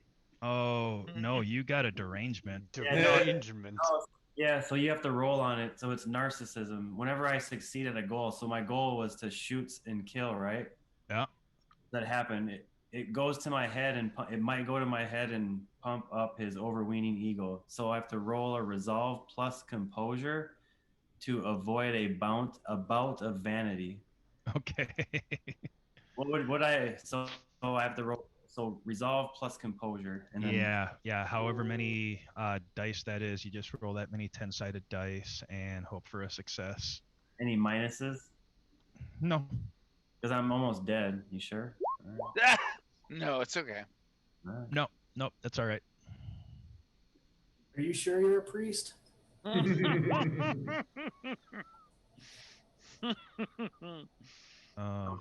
Hold on 1 second. Okay. So I failed. So this is what happens. And by the way, if you're down any willpower, take a willpower point just for, role playing into your character's weaknesses. Gotcha. And then, so now I do not work and play well with others, even if that victory brings about a narcissism to partly won in their aid. So for the remainder of this scene, when called upon to aid in a task, your character does so only half-heartedly, unless it's a task focused on him or his own needs or wants. Which I suffer does. Yeah, and I suffer a -3 penalty, so I can't help out. Oh, but I'm not. No. Actually, I'm kind of resisting your help. Like I fucking have this, okay? Just give me that gun. I'll be like pushing your hands away. You are bleeding. Hey. You are bleeding. Yeah. Okay, get the back. All right, just get the fucking back. Father, I'm dying. Please pray with me. What's in it for me? So, anyways, yeah, I had 2 successes on my medicine skill to staunch bleeding, patch up. Okay. You feel that Scripture. Yes, you were able to stabilize him effectively. Can I drive? Can I at least drive for these guys and be okay? Or you can drive, but you don't feel good. You feel lightheaded. But like, You feel dizzy. but all right, so Um, because what I want to know is my character like, will I pass out on these guys? Because I can't drive for them if I'm just gonna pass out on them. But can I keep about my wits and still help drive? you don't think that you would be the best person to drive right now. Fuck.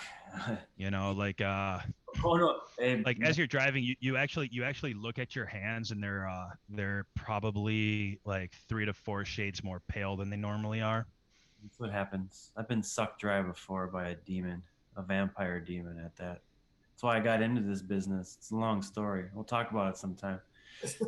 But fuck, man. Me too, brother. Me too. One of the I've been sucked dry once or twice. I fucking have. Me too, brother. Me too.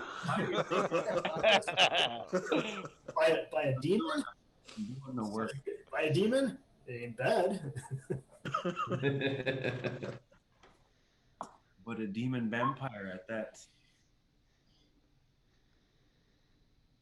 Horny little devil. So maybe I should take over driving, huh? I think so, Okono. I'll get in the back. You look a little green. What But hey, vehicles? at least the white devil god isn't done with you yet. So, right? Mark, I'll just lay in the back seat, like in a kind of a tactical position where I'm kind of crouched, so it's hard for people to see me. So if anything, I'll provide some backup for Okono. So I got his back with the 45. I'll jump into the driver's side. What vehicle were you driving? I'm not sure. I wasn't told. I just got into this one car, but wasn't given a description. I don't look at what the vehicle is. I just get in behind the wheel. Okay. Because we've got so many, we'll just say that it was the Armada, All right. Sweet. The gunship. the Hunter Jeep. Yeah. Right. But not the redneck assault vehicle seats 4. That's not that. Not the Toyota. Okay, so you're getting in the vehicle. Yeah. And you're going to be driving. Let me see here.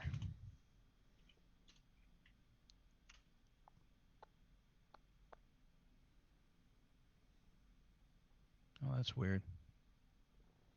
Okay. Okono, did you see how many there were? I only saw the one that shot you. Does anybody know how many there are? Anybody? Yeah, I don't. Basically, if I see Floyd moving away from this area, I say, "Oh, perhaps I should pay attention to what's going on to the world around me." Was that gunfire? Floyd heard the last thing he saw, or the last thing he heard was, Jeb get down, and he heard all this gunfire, and I heard a pineapple. That's when I got up. And Okay, so roaring. as you guys are pulling away, your hunter comms mic in, and it's not any of you guys, and the keying sound actually sounds at a different tone than what you guys normally do. It's kind of like a lower tone. Yeah. What is it? Valkyrie Element, Valkyrie Element, Chicago. Stand by. Well, as my hunter comms was taking away from me, I don't know that happened. Wait, what? Well, I heard something Chicago. Stand by. Yeah, your comms came through. Yeah, your comms keyed in. Valkyrie, Chicago. This is Echo 01. Do you read? Over. Yeah, Echo 01. This is Delta Kilo Delta Niner. Over. Yeah, okay. All of you, take your right hand and put it on top of your right thigh, about 3 inches below your hip, right now. Affirmative. I'll do it. Okay, you're going to start to feel like a hard, small thing there. Not your dick. It's inside your skin. Oh. Do I feel that? It kind of feels like a fatty deposit. All right. Should be about the size of an aspirin. See if you can find it. Everybody will have one, again, probably about 3 inches below your hip on the top of your right thigh. Keep driving. Listen to me. You need to cut that out. Like literally, cut out the thing that you feel on the top of your right thigh. Do you read? Yeah, copy that. Kono's not gonna over. say anything. He's just gonna cut open that thing and pull it out. Tommy Yeah. got in the vehicle too. Yeah, And Tommy- I say copy over, and then I'm gonna fucking scoop the dude up onto my shoulder and huck him into the back seat. The guy that y'all ran over. Yep. Okay. Threw him in the trunk or in the back. Okay. Okay. Next to the moonshine, not on top of the moonshine. Yeah, and then I'm gonna hop in the back seat with him because I think Kono ran over to him and stabilized him or did something. That was Father Albright. Oh, it's Father Albright. Okay. Anyway, well, I'll take the unstabilized guy. Kono, you can hear this, but you don't feel what you're looking for.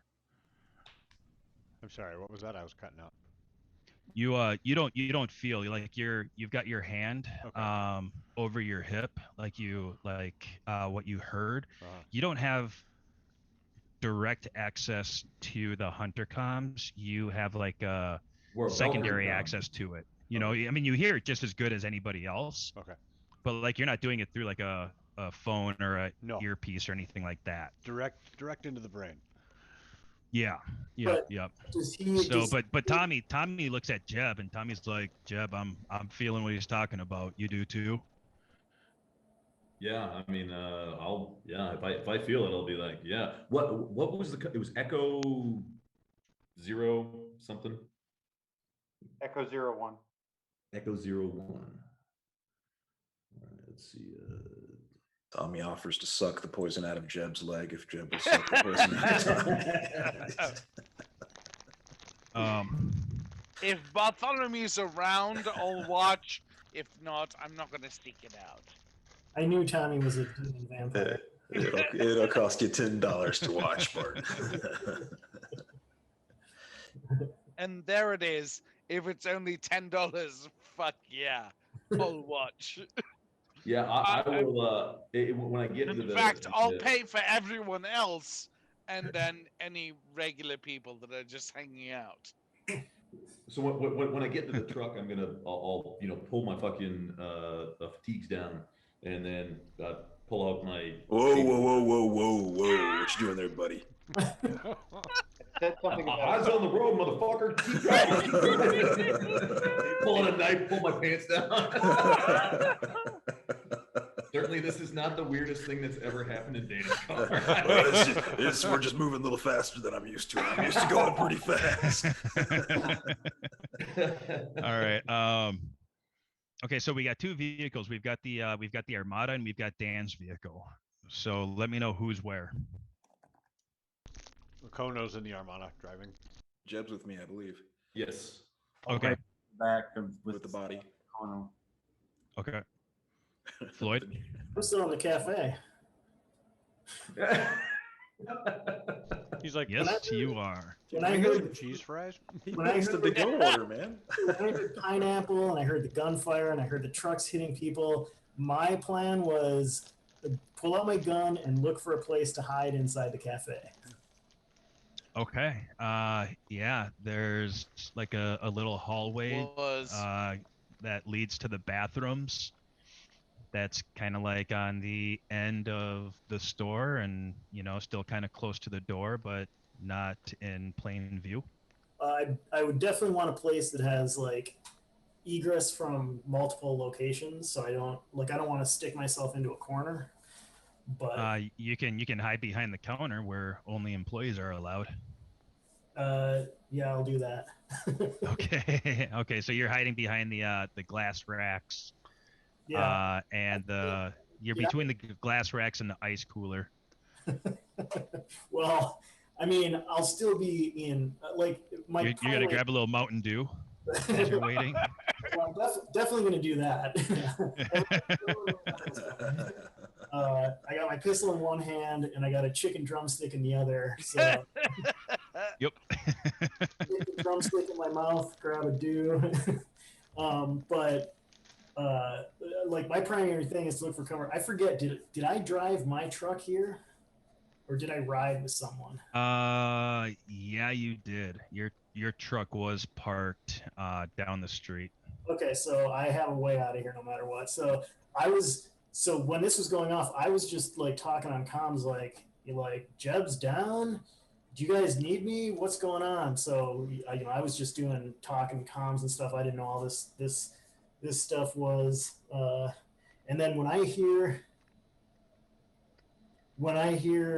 this guy Echo 01 whatever, I'm like, who? I just whispered to you. I don't think you heard that because that was over the Valkyrie chant, not the Hunter comment. Okay, so then I wouldn't have even heard it. Were you guys responding back to him on your own special Valkyrie channel, or were you responding on Hunter comms? I would, yeah, on the Valkyrie channel, yeah. Yeah. If he messaged me over Valkyrie comms, I would have responded in kind. All right. Yeah. So I didn't hear any of that stuff. I'm still like back there. Every once in a while, I'll tap in like, Jeb, are you dead? No, and if you, I'll be like, no, Floyd, I'm alive. What's your sit rep? I'm safe in the cafe. Get the fuck out of the cafe, Floyd. The fucking cafe is hot. Rendezvous back at the safe house. It sounds like it's safer inside than outside, to be honest with you, Jeb.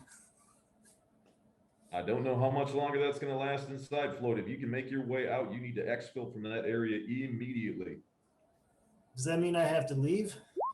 Fuck yes, Floyd. Get the fuck out of there. All right, which house we going to?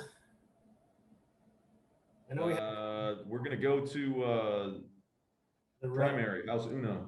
All right, I will sneak out of here and meet you guys back at the safe house I can't pick up any exfil for you though, sorry. Well, shit. Did now Tommy was like up on a roof, so like, did anybody? Tommy came down. Okay. Tommy came down and he got into the Armada, but he's still on comms with you. Okay. And so you're in Dan's truck. Tommy's in the Armada. Tommy says over Valkyrie comms, he was like, Jeb, I found what this guy's talking about. I'll be like, yeah, you know what? I found something too. What the fuck are we dealing with here, Tommy? So Tommy says, Echo 01, please identify yourself. Chicago Hunter Element, this is Echo 01. Listen to me if you want to live. I need you to cut out exactly what I told you. That is a tracking device that's buried in the upper right part of your thigh. You've got too many people in the trucks that aren't Valkyrie people. So I don't know who these other guys are, but I know who you are, and I can see you, and I know where you're at. You've got about 45 seconds to get out of that area right now before the QRF from that first hit team comes in. So if you don't want to be a fucking grease stain, you need to get moving right now. Move to your safe house. I will see you there. Affirmative. I'll say affirmative over the Valkyrie thing. I'll switch over to the Hunter comms and be like, who the fuck is this guy and how the fuck does he know where our safe house is? Tommy says, Roger that. I've got the piece out. What should I do with it? I'm gonna say fucking get rid of it. Toss that shit out the window. Yeah, I'm gonna take my K-bar. I'll fucking pull whatever the fuck. I guess it probably looks like a little, one of those little like hearing aid batteries or some shit like that, and I'll just fucking toss that shit out the goddamn window. Pretty much like a little metal capsule. Yeah. All right. Come on, I know you've all watched Alex Jones. You know how this works. Okay. Yeah.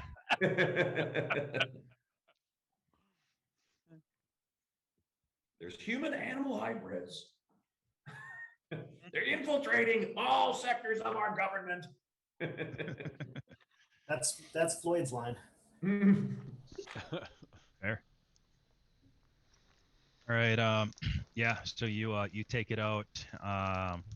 Okono's gonna drive. He's gonna start going. Everybody's in the vehicle. Yep. Yep. With your mage vision and stuff like that, you can sense Tommy pulling out his knife. He's got a Spyderco knife, and he kind of cuts it into his hip, and you sense that there is an electrical presence that is giving off like a super faint like just a kind of like a ping that could be received electronically. And you also know that it's been dampened to supernatural awarenesses. Camouflage magically. Yeah, like there's no way that you would have been able to have seen it or identified it or even known that it was there with all of your best magic unless it was taken out of the skin. That's interesting. That's really interesting. Could I have a look at that, Tommy, before you throw it out the window? Tommy was just about to, like, he had it put on something metal, and he was just about to try to like smash it, and he looked at you and he's like, "Go ahead." What? No, go ahead and smash it. I want to take a look at that thing afterwards. So smash it up. Yeah. And he breaks it, Okay. and whatever charge was in it goes dim, goes dead. He goes, yeah, take a look at it, but throw it out on the street when you're done. Make sure you do. I'm gonna look for at the magic weaving. The what? The magic weaving that camouflaged it. Purely technical. What do you mean? There's no magic in it. So that's even more interesting, I guess. Michelangelo, Donatello, Raphael. I'm just assuming that would probably be the type of band-aids that Dan would have on hand. I was like, would it be Pokemon or probably no Teenage Mutant Ninja Turtles? TMNT. All the way. Dude, I told you guys that story. Which one? So I was a medic in the Army, and I had a guy come in, and he was like, "Hey doc, I got this cut on my forehead. Can you give me a Band-Aid?" I was like, "Really? You want a Band-Aid?" And he was like, "Yeah, I need a Band-Aid, man." I was like, "All right, cool. Let me get one ready for you." And I grabbed a Band-Aid, and I had two kinds of Band-Aids. I had Dora the Explorer and Hello Kitty Band-Aids. And I took a pink ass Hello Kitty Band-Aid, and I wiped off the cut on his forehead, and I put it right on there, and I let him walk out. He was feeling all good about it, and then he came back just disgruntled. He was like, "What the fuck, man?" Like, hey, you wanted a Band-Aid, man. I'm here for you. That's the kind of medic I was. I did a lot of. I don't know. Just saying. I did a lot of weird, stupid shit like that too. So. The word is yes and. Yep. Keep coming back. I got more.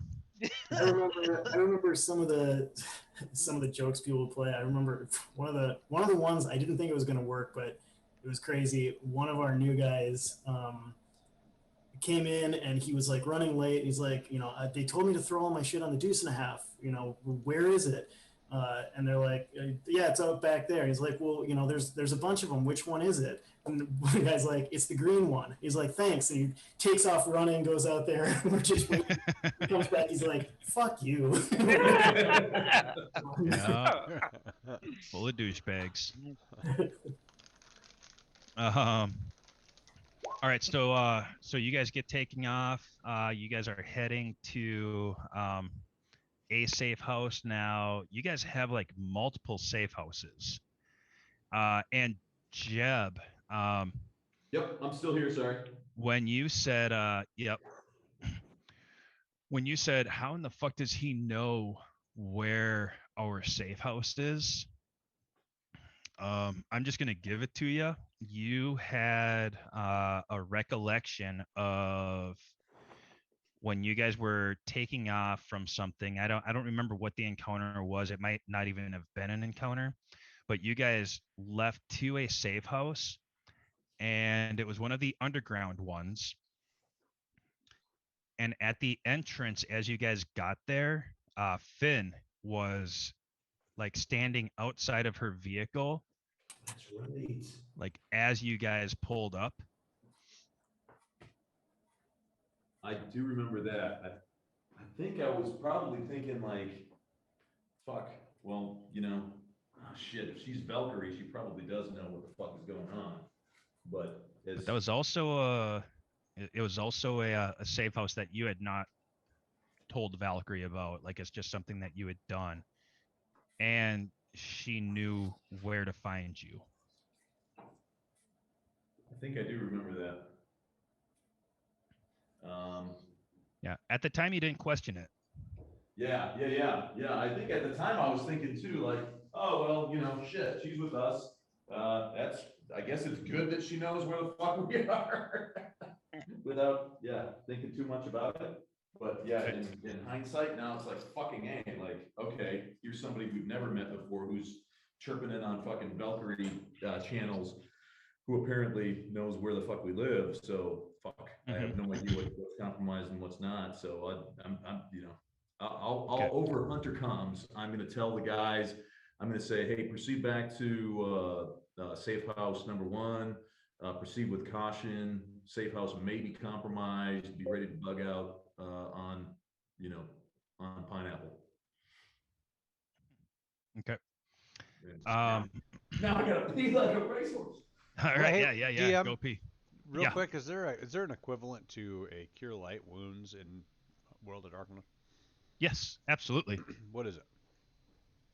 You either have to be a Jesus priest or one of them kind of hunters, or you need to be skilled in life magic. So the reason I ask is that Badger on the Green redeemed some orange Fanta to cast a cure light wounds on Father Albright. I just was like, oh, I don't know what the equivalent of that would be. How much health does 800 Fanta buy you? Okay. Also, okay. Pour some tussin on it. So Tommy gets done with that, and then he looks over and assesses the situation, and he reaches into one of his cargo pockets and pulls out what looks like a hypodermic, kind of like an EpiPen kind of thing, and he was like, Father Albright, I see that you're kind of messed up. Think Let so? me help you out. Let me help you out some. I don't need your help. I'm fine. I can help you out. Just go away. Just come on. Who the fuck are you, anyways? Come on. Oh no, who the fuck is this person in the back of the car? That's Tommy. That's Tommy. That's a sniper. Yeah, he's a sniper. He's the guy that got his ass whooped with you got that... in the church fight with the werewolves. Yeah, I'm good, Tommy. I'm good, man. I'm good. You're looking hurt, man. Yeah, I'll help you. That fucking shot. What do you expect? I expect you to die if you don't get healed up. He's got that really, really good quick clap, man. All right, here. There's nothing good about quick clap.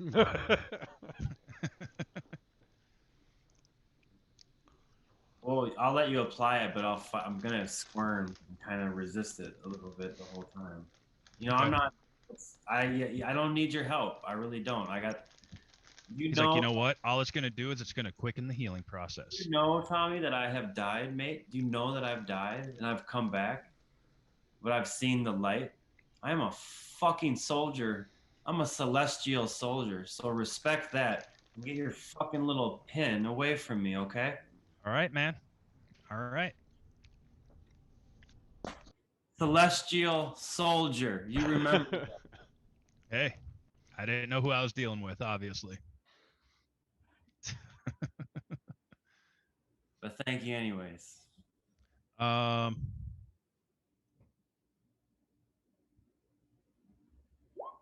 Bartholomew.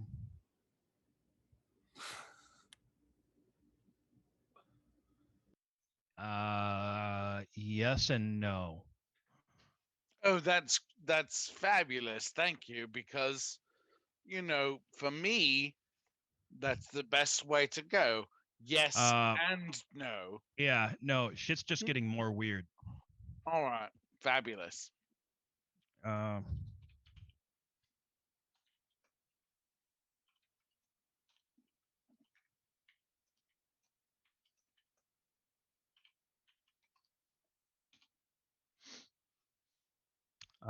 Okay, so you guys are driving to your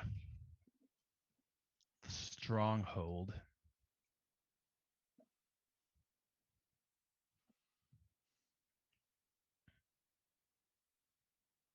And is this the one that is near the airport, O'Hare?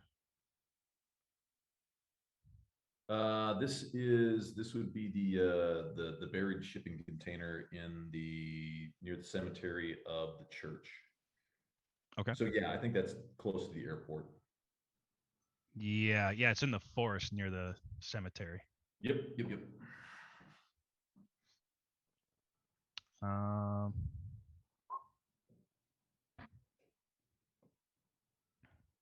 right, Jay, did you get my whisper?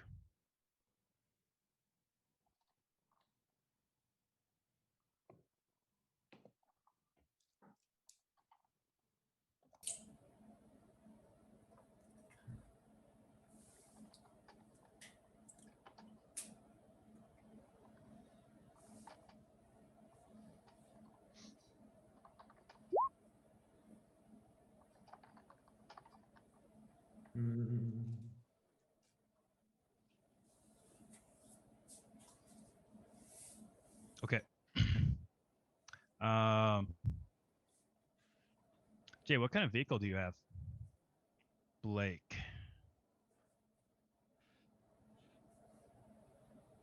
I think you're muted.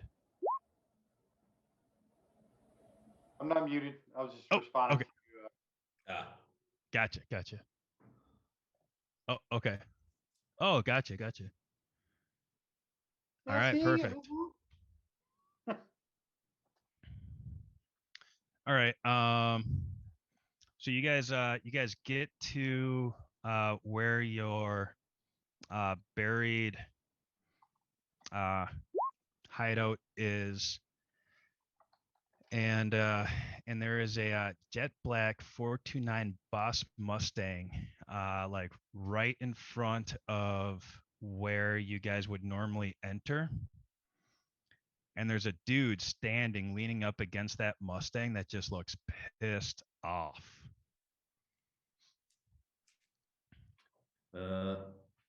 Gotcha. He Jeb will taser him. Surefire way to get people. He looks muscular. He's wearing black. It looks like it's tactical. He's got white hair and a goatee, and he has an eye patch. He looks like he's fit. He looks like he takes care of himself, and he's got a look about his face that is just all seriousness, no playtime, no fucking humor to it. And yeah, he also has he's got that kind of presence about you about him that you've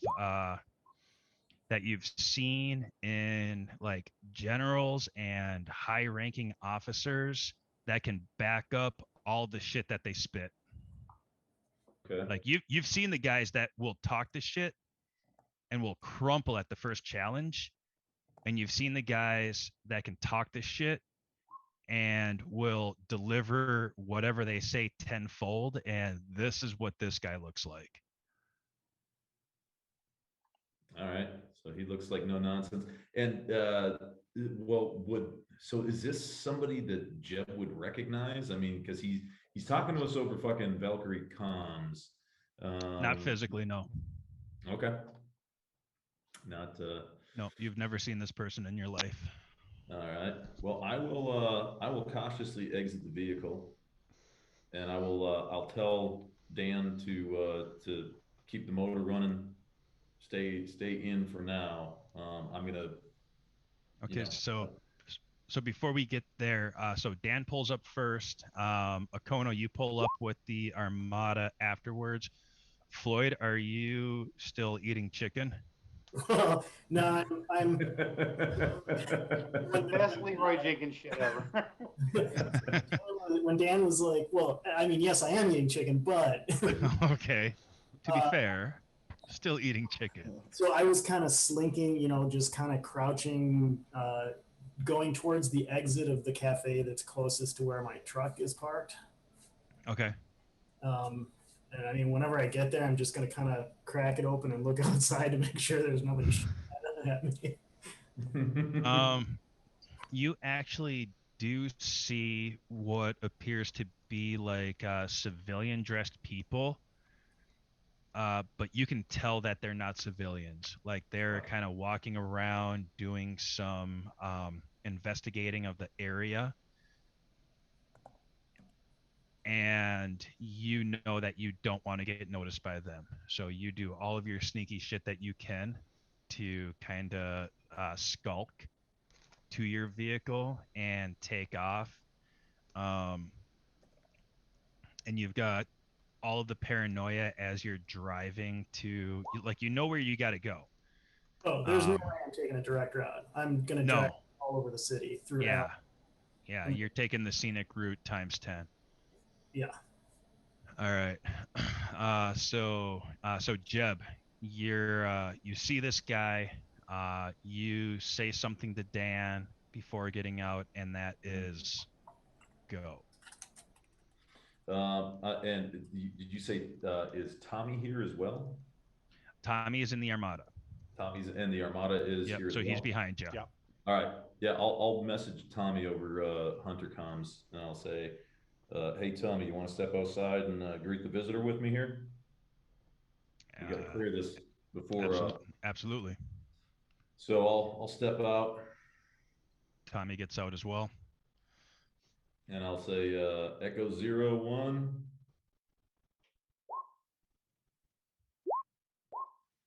Hatfield, how many wounded do you have? And I'll say, yep. Well, you know who I am. Before we go any further, besides Easy One, what can we call you? You obviously know where tell we me live. how many fucking casualties you had. I just asked you a question. I'll look over my shoulder and I'll be like, well, we got one for sure. Yeah. Okay. We also got a hostile in the back of the truck here. Yeah, we got one casualty, and he is not cooperative. I tried to administer first aid, and he was refusing and resistant. Okay. All right. Pull your vehicle around. Let's stow everything inside. Get the captive inside now. Get him in the bathroom. Keep his head covered. Keep his eyes closed and his ears shut. Okay. I need you inside in the next 60 seconds. You got to get off the street right now. Exactly how many people do you have in the vehicle that are not from Valkyrie? How many? Let's see now. You're obviously not the smart one. What's your name? Jim's probably doing this. I'm like, let's see now. There's Bart. There's Floyd. There's Dan. There's five others. Yeah, Akono. We have two priests. We have a fucking amateur hour. We have an old drug dealer. Down the side. Get your people inside. Unask the vehicle. We're gonna have to lose that vehicle here probably tonight. I need everything out. You need to totally clean it. No DNA, no nothing. Get all your kit out. Get the guy out of the back. Why the fuck you brought him here, I don't know. But get him into the bathroom. We'll talk to him later. He stole my rental and drove it out here. Lord, turn over to Tommy and say, "Can you control him?" Working on it. Lord of Darkness, can you tell me what year it is? Oh, what the fuck kind of question do you hit me with that? 09? I thought 2018, 2019. 18, sorry. 18. Yeah. The decades just fly Right. by. The month is October, late October.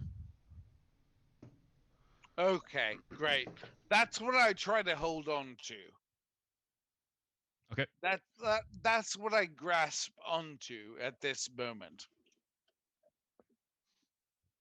You've got it. Thank you. I'll tell Dan to pull the fucking the trucks around just like New Jack said, and I'll grab the prisoner out from the back. If I hadn't before, I mean, once I tossed him in the back after I got done, probably even before I pulled out the fucking tracker, I would have zip tied his hands and feet. So I'll just sling him over the shoulder.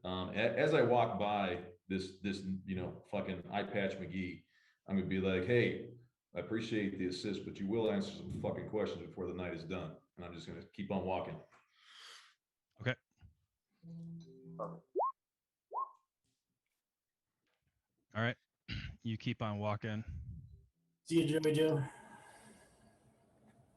You drove too. Yeah. It's Joe. See you, Joey Joe. Hi, Joey Joe Joerson.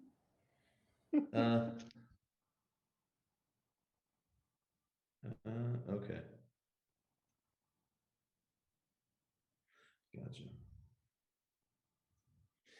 Yeah, so we'll do what we do, and then when we get everything done, I'm just gonna be like, "All right, hey, you know me, this is Jeb, Tommy, we're both Valkyrie. I don't know what the fuck that was in my leg, but hey, if you got any information you'd like to shed some light on here, I mean, we ain't got shit else to do right now." Okay. All right. Here's the deal. You know Solon? Yeah, I know Solon. Yeah, he's my CO. Okay. When's the last time you talked to him? Solon, he told us that we needed to go dark. Activation code phrase Blackhawks. This would have been, I'm guessing, probably 4 or 5 days ago, because he got, all I remember out of character, I remember he got really pissed because people kept on jumping us, and he was like, "Fucking stay out of the shit. Stop following fucking leads on like werewolves and shit." And so we were like, fine. Like, but then shit kept on happening.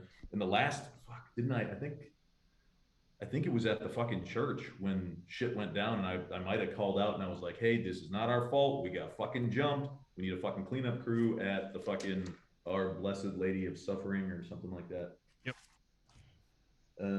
Let's 7-2. Finn gave herself morphine. Tommy went to the limo.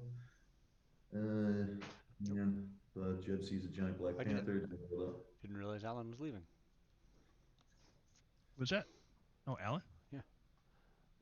I was reading his comment in the chat. said as well. Peace, me gotta go, but I thought he was saying that about Joe leaving or something.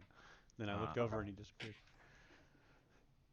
Yeah. So, yeah. So I think that was right after. Yeah, because I have that as 7-6. No, that's 11-6. My notes are all over the goddamn place. That was, I mean, So that, it matches your in character head. I get it. we probably Yep, played yep. that 4 years ago. Okay, so just riddle me this here, Coaches. The last time you talked to Solon, he gave you a Blackhawk call. Is that accurate? I look over at Red. Tommy's like, yeah. I look over at Red. I'm like, "Hey, he's talking to you, Coach. He's answering." This fucking guy. Akono is Native American Akono's like sharpening his hatchet. What? with a feather in his hair. Like, well, you mean me? I mean, he's the engine. I thought you was talking to him. Shit, no. If you're talking to me, yeah, no. Yeah, he gave us activation code Blackhawks, correct? Yeah, he told us to go dark stay out of any kind of attention. Okay. To which we went out So- and got attention. Let me explain to you what's going on. Those people that you just had a scrape with, ones that you left those bodies all over the street on and conveniently carried fucking, flock of seagulls in here in. That's not Task Force Valkyrie, but those are subcontractors. Make no mistake. So here's what's going on. I'm trying to find out whether I need to take care of you or I need to take care of Solon. Right now, I'm betting it that you're okay and Solon's not. But every time you open your mouth, you're convincing me the other way. So what I'm going to need you to do is be totally straight with me. I need to understand exactly what you're working on right now. And what was the last report that you sent up to him? Because the last report we got from Solon said that you went rogue, not dark. And so that team was a sanctioned team that came after you. But guess what? Solon went off the net too. And we've been looking at him for a while. So that's just enough to keep your ass breathing right now. But you got to be 100% straight with me. I'm kind of looking at Tommy, and I'm like, can I get like like an intuition? Like I know I'm not but I'm just like this. What the fuck? Like this guy's not telling me that my boss is the one who's fucking. I don't know what it would be in. Do a Subterfuge? I'll give you wits. And you know what? I'll throw your common sense into it. Because for being the dumb motherfucker you are, you still put a lot of points into common sense. Which, there are a lot of dumb people out there that do have a intuition. That's right.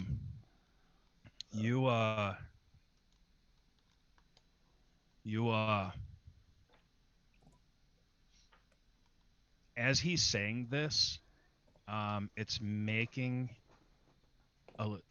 some sense, like there were a lot of dots with Solon. Like you did trust Solon because you guys had done some missions in the past. Yeah.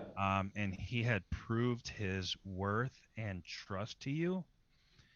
But after Garfield Park, it just felt off. Like it just felt like you didn't trust him the way that you normally did after that.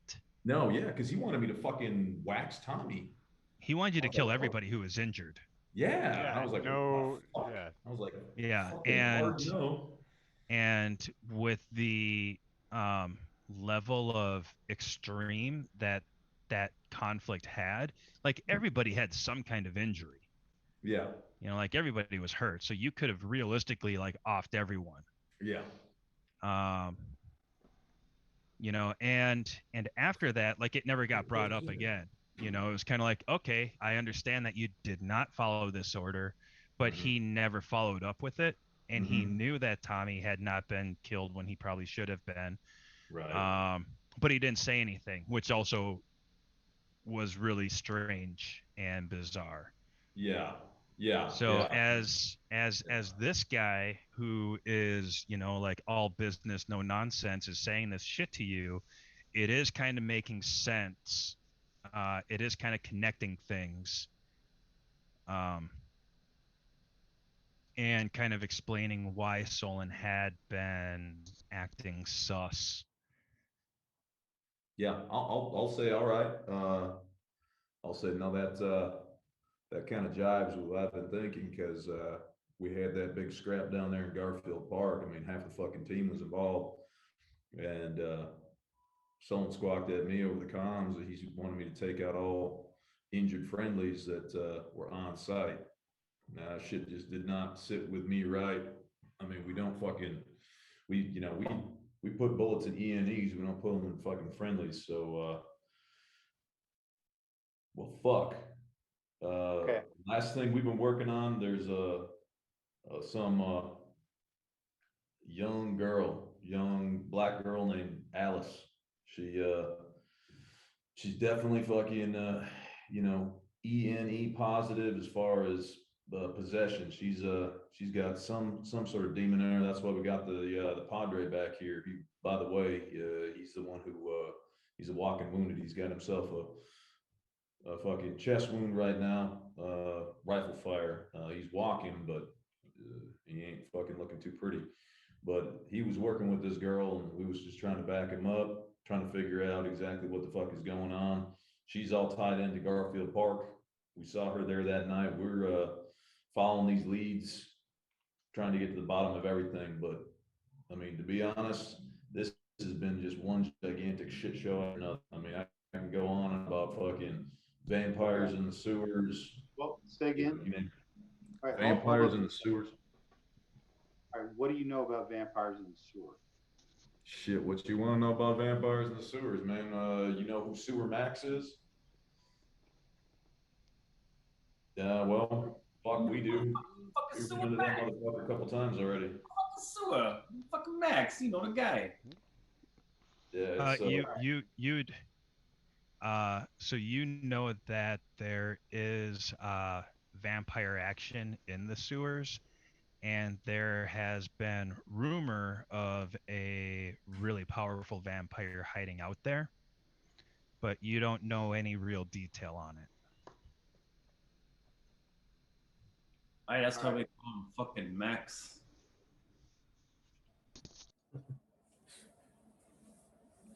So let me ask you a question. I'm tracking that your team normally works on demon possession, but you've had some scrapes here and there. This is the third time that I've had something come up with vampires in Chicago. That's the first time you've mentioned that. I need you to tell me exactly what you think is going on with the vampires. Well, hell. All right, so starting back at the beginning, we was contracted. We got a Which is positive technically a month ID. ago, but 4 years in real time. Yeah. So to start everything off, we got very a apropos. positive ID on a bloodsucker that was in shit. What the fuck was? Let's see. The one dude that we busted into his house and we fucking wrapped that bitch up and fucking delivered him to shit. What? That was the vampire prince's kid. Yes. Yeah. What was his name? Gregory? I can't remember. I have it on my careful one. I'll tell you. Yeah. Like I got it written down somewhere here. Revived Church. No. Halsted and Archer. No. Holy Family. Greg the vampire. Greg. Yep. That's right, Greg.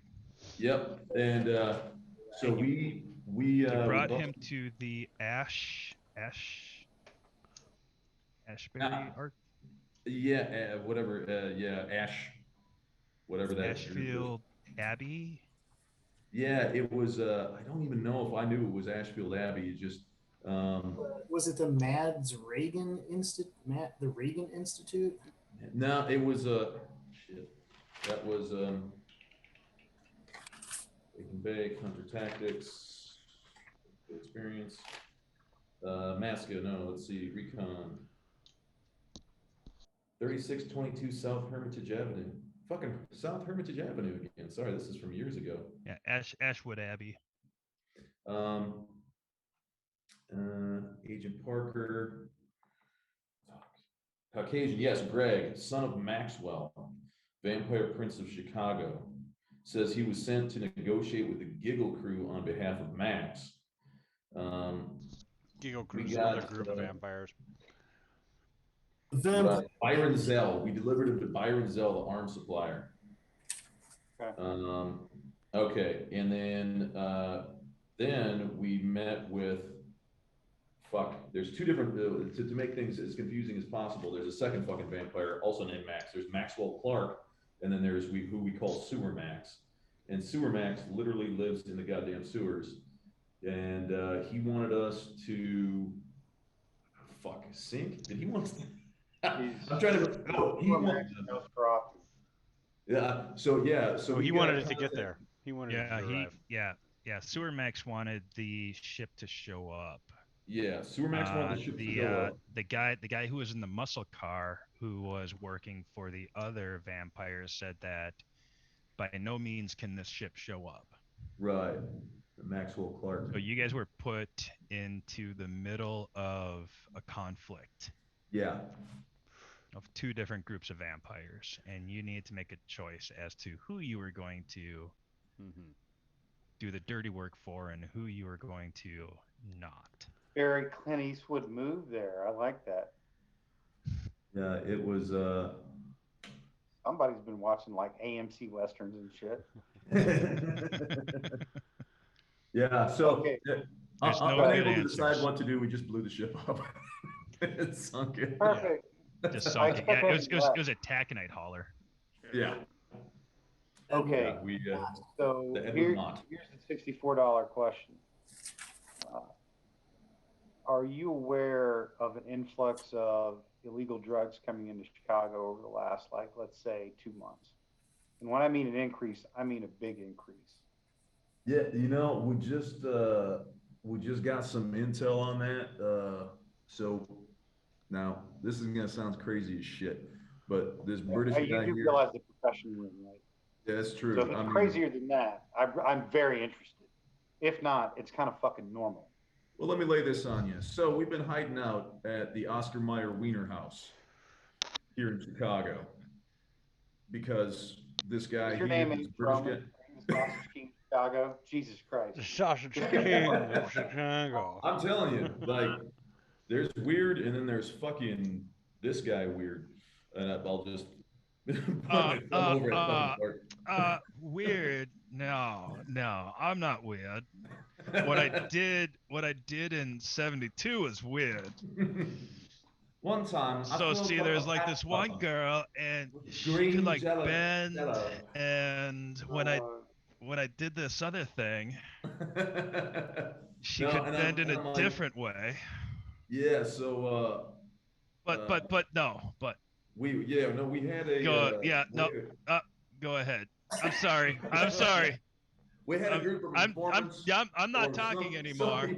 They came to the Wiener House and they were trying to tell us that there's currently two groups that are working. One of them is a criminal drug dealing organization, and I don't know what the end game is. I don't know. Maybe you can talk to Tommy or Floyd. Maybe they might know some more. Red's pretty sharp on this kind of stuff.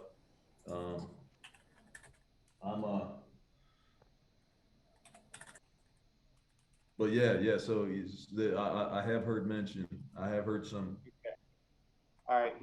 Here's what you don't know.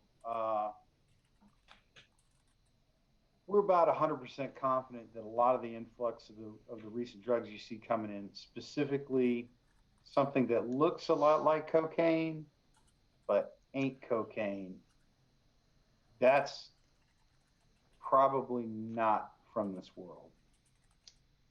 What we're tracking right now is that there's a significant amount of activity among the kindred. So the vampires here in Chicago, there's an incredible amount of communications that we're monitoring right now coming in and out. There's something going on. We couldn't figure out what it was. We were reaching out to Solon. I had reports from him constantly coming up, and he wasn't making any headway. Now, what was interesting is when we got a couple of sit reps tagged with your team, things started to come together. And that's about the time that you went off the net and he went off the net. So again, I'm making a bet that you're not the problem, at least for this. Don't get me wrong, you're a fucking problem, but not in the way that I think Solon is a problem. So let me kind of recap this for you. Right now, you have some elements of Task Force Valkyrie that still think you're a target, and they will not stop. they will keep coming for you. And the only thing stopping that right now, the only thin ass line between that and oblivion for you is me. The only thing that I'm interested in is getting Solon. Now, if we can kind of pull the thread on what's exactly happening between the vamps, that cocaine, or whatever the fuck that shit is that they're bringing into the city, that's better. Oi, but let's not forget about Alice. Yeah, that's a secondary concern for me right Oh, you now. think so, That's friend? not what You I'm here think for. so, my friend? You think so? You don't think that these goddamn devils got their fucking fangs in the vamps too? Look, you're Yeah, the here father is- he's and you're pretty breathing involved in all because this. I'm He's letting you pretty- breathe right now. Oh, you think so? You're totally collateral to this. Anybody not from the task force, you're on thin ice already. But I'm going to be cool with you right now. Oh, So here's the news. you're talking If we big can to a help guy her with a out, we will. fucking But chest that is wound, ain't not ya? the point of what Wait till I'm full strength, then let's see how you talk to me. He's up there, This is Padre. gonna You get gotta really get tricky yourself on healed everybody. up before you start taking swings at big furries again. But here we'll get some meds into you, have you healed up just right.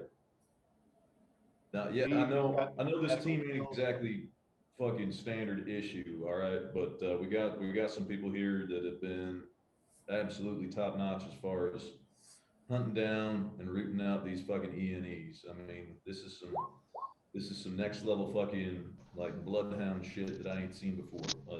Except in here for Red. Now, me and Red, we go back years and years. We've been fucking hunting down and greasing ENEs back since what, 12, 13, something like that. I don't know. It's been a while.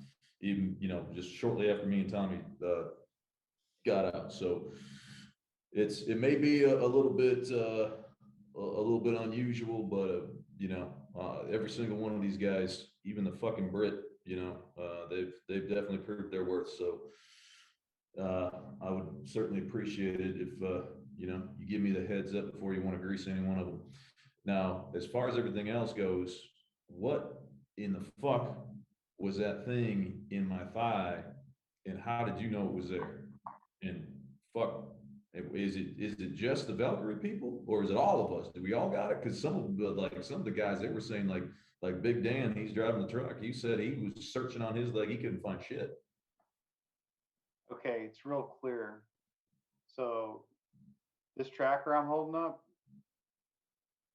I can find you just the same way that cleanup team found you. Every time you come in, once you make it past like the initial selection, the filtration process, all of the medical checks that you got, everybody gets one of those. Everybody. That's how we find you. That's how we know where you're at. When you go off the net, that's how we walk you down. When you vanish, that's how we get your body back. Everybody's got it. So that's pretty clear. Now, let me explain to you what it ain't. It's nothing biological. It's nothing magical. It's a very, very specific piece of tech. Okay. Now, I'm going to be straight with you. At some point, if you live through this, you will get another one. And you ain't cutting that one out because we got a way to do that one too. So this isn't the first time we've had to go through this drill. But here's the deal. 0 side effects from it. But you have to understand, anybody that had that freak, that meant that they were given it by somebody from Task Force Valkyrie. When that started to come up hot, that's the thing that told me that Solon was really gunning for you. When he put that team on contract for you, that's when I understood exactly how far he was going to go to get rid of you. Do you understand that? Because the only person that can make that call is me. Solon works for me. That means you work. Is this Garfield Park? Is this because I didn't want to take out Tommy and the rest? No, that was a symptom. That wasn't the problem. No, you're catching on though. So every one of you, whatever you were into, whatever you were doing here in Chicago, I'm just going to put it blunt. He probably didn't think you were going to catch on to what the fuck he was doing. But whatever you're doing was starting to bump into her to get close. What he told you to do in Garfield Park, that had nothing to do with why he wanted you gone. That was an excuse for you to do what he expected you to do, which is turn on your own team.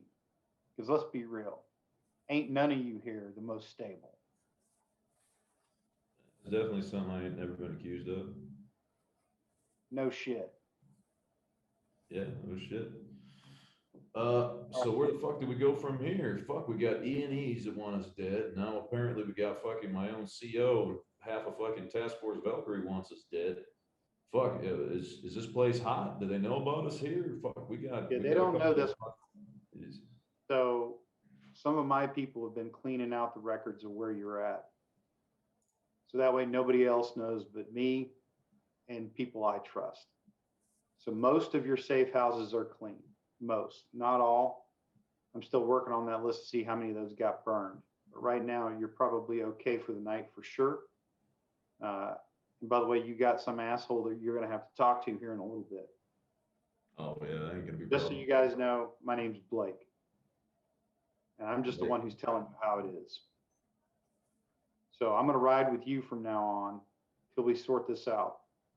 Now, again, I'm going to be real clear. You're here through the good graces of me, all right? So I need you to help prove a lot of people wrong, and you're going to help me find Solon. And when we do, we're going to hunt him down and we're going to kill him. We're going to kill him like a fucking animal. You read me? Affirmative. Playing Metal Gear. I'm gonna say, hey, Blake, hang tight a bit. I'm gonna go talk to the crew, give them the what for. We'll be right back with you directly. I want to go over to Red, and I want to say, Red, you got that engine sense, man. What's your read on this fucking guy? Is this guy fucking on the level? Like, I'm thinking everything he's saying seems to be clicking, and it matches up with all this unexplained shit. I couldn't fucking tell what was going on with the fucking chain of command there at Valkyrie, and how they've been kind of up our ass and telling us to fucking mind our own goddamn business, even though the whole fucking E&E world seems to be revolving around us right now. So I want to know, like, what kind of read you getting off this fucking guy? He, I'll be honest with you, I wasn't even paying attention. I just thought he was one of your military people. I'll start keeping an eye on him. But but what I've heard him say so far sounds fair. Maybe not the through his good graces part. I think he may be full of shit on that one. But the rest of it seems I don't okay. know, man. I mean, it seems right, but something. I mean, if fucking Solon is out to get us, how do we know that he just ain't the fucking tip of the spear, and you know he knows how to find us? I guess we'll find out soon enough. I don't know. Something tells me that something's telling me that this guy knows his shit, though, and I don't know. He ain't done nothing yet, but watch my back on this one and keep an eye on him. Oh yeah. You And got it. for fuck's sake, man. Hopefully you didn't tell Floyd any of this shit. He's paranoid enough as it is. This is just going to confirm all his goddamn fucking suspicions. I walk over to Floyd. What's up, Floyd? How you doing, buddy? Glad to see you got out of the fucking cafe. Wait, am I?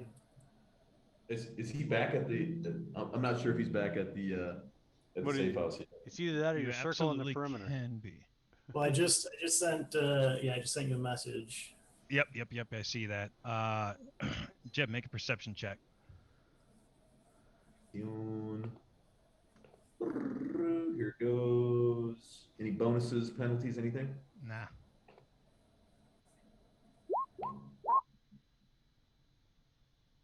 Okay.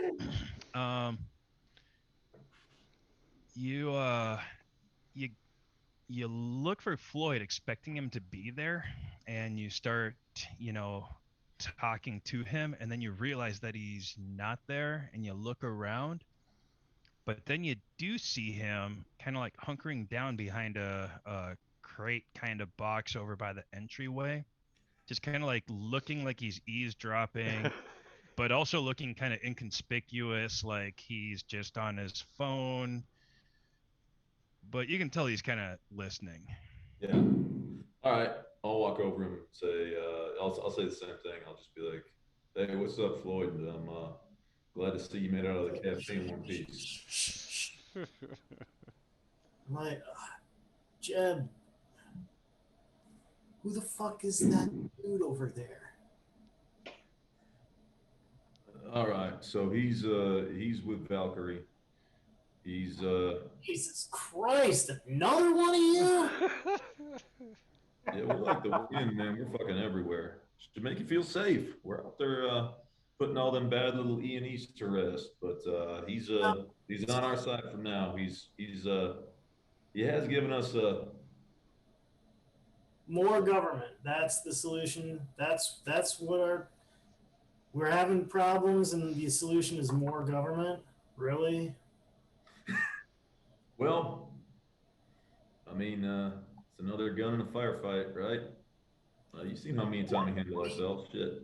You have too many guns in the firefight already. We don't need any more guns. We need more brains. Shit. You never have too many guns, Floyd. Come on. Let's we got to look at the situation we got going on right now. He's Do you know this guy? Are you sure? he's I ain't never met him before, but something about him I don't know. You have heard of him before. I've heard when of him. he said Blake. Oh, shit. What you do with this is that there is something of a reputation out there from this guy. He has a reputation of showing up when teams go bad and need to disappear.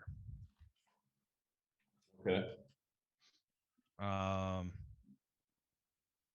He also is known to not just be like focused to one state or city the way that you guys are, but like a big region of the states. Okay. So he's kind of like the cleanup crew, or he's the wolf. Yeah. The wolf. Well, let's not start sucking each other's dicks just yet. Well played, good sir. Let's see. Oh, you're I'm sitting in the looking wolf. now. I'm like, fuck. There is something with Blake. Like, I'm wondering if I fucking have something written down about this guy. Oh, Agent Rick Sanderson. No, that's not him. I've got fucking all sorts of different. Well, Floyd's like, it's not another Brit, is it? Please, God, tell me it's not another Brit. Oh fuck no. This guy's he's good. He's cut and dry, just like me and Tommy. We like him. Great, another Jeb and another Tommy. That's exactly what we needed. I will say, all right, now I ain't gonna bullshit you here, Floyd.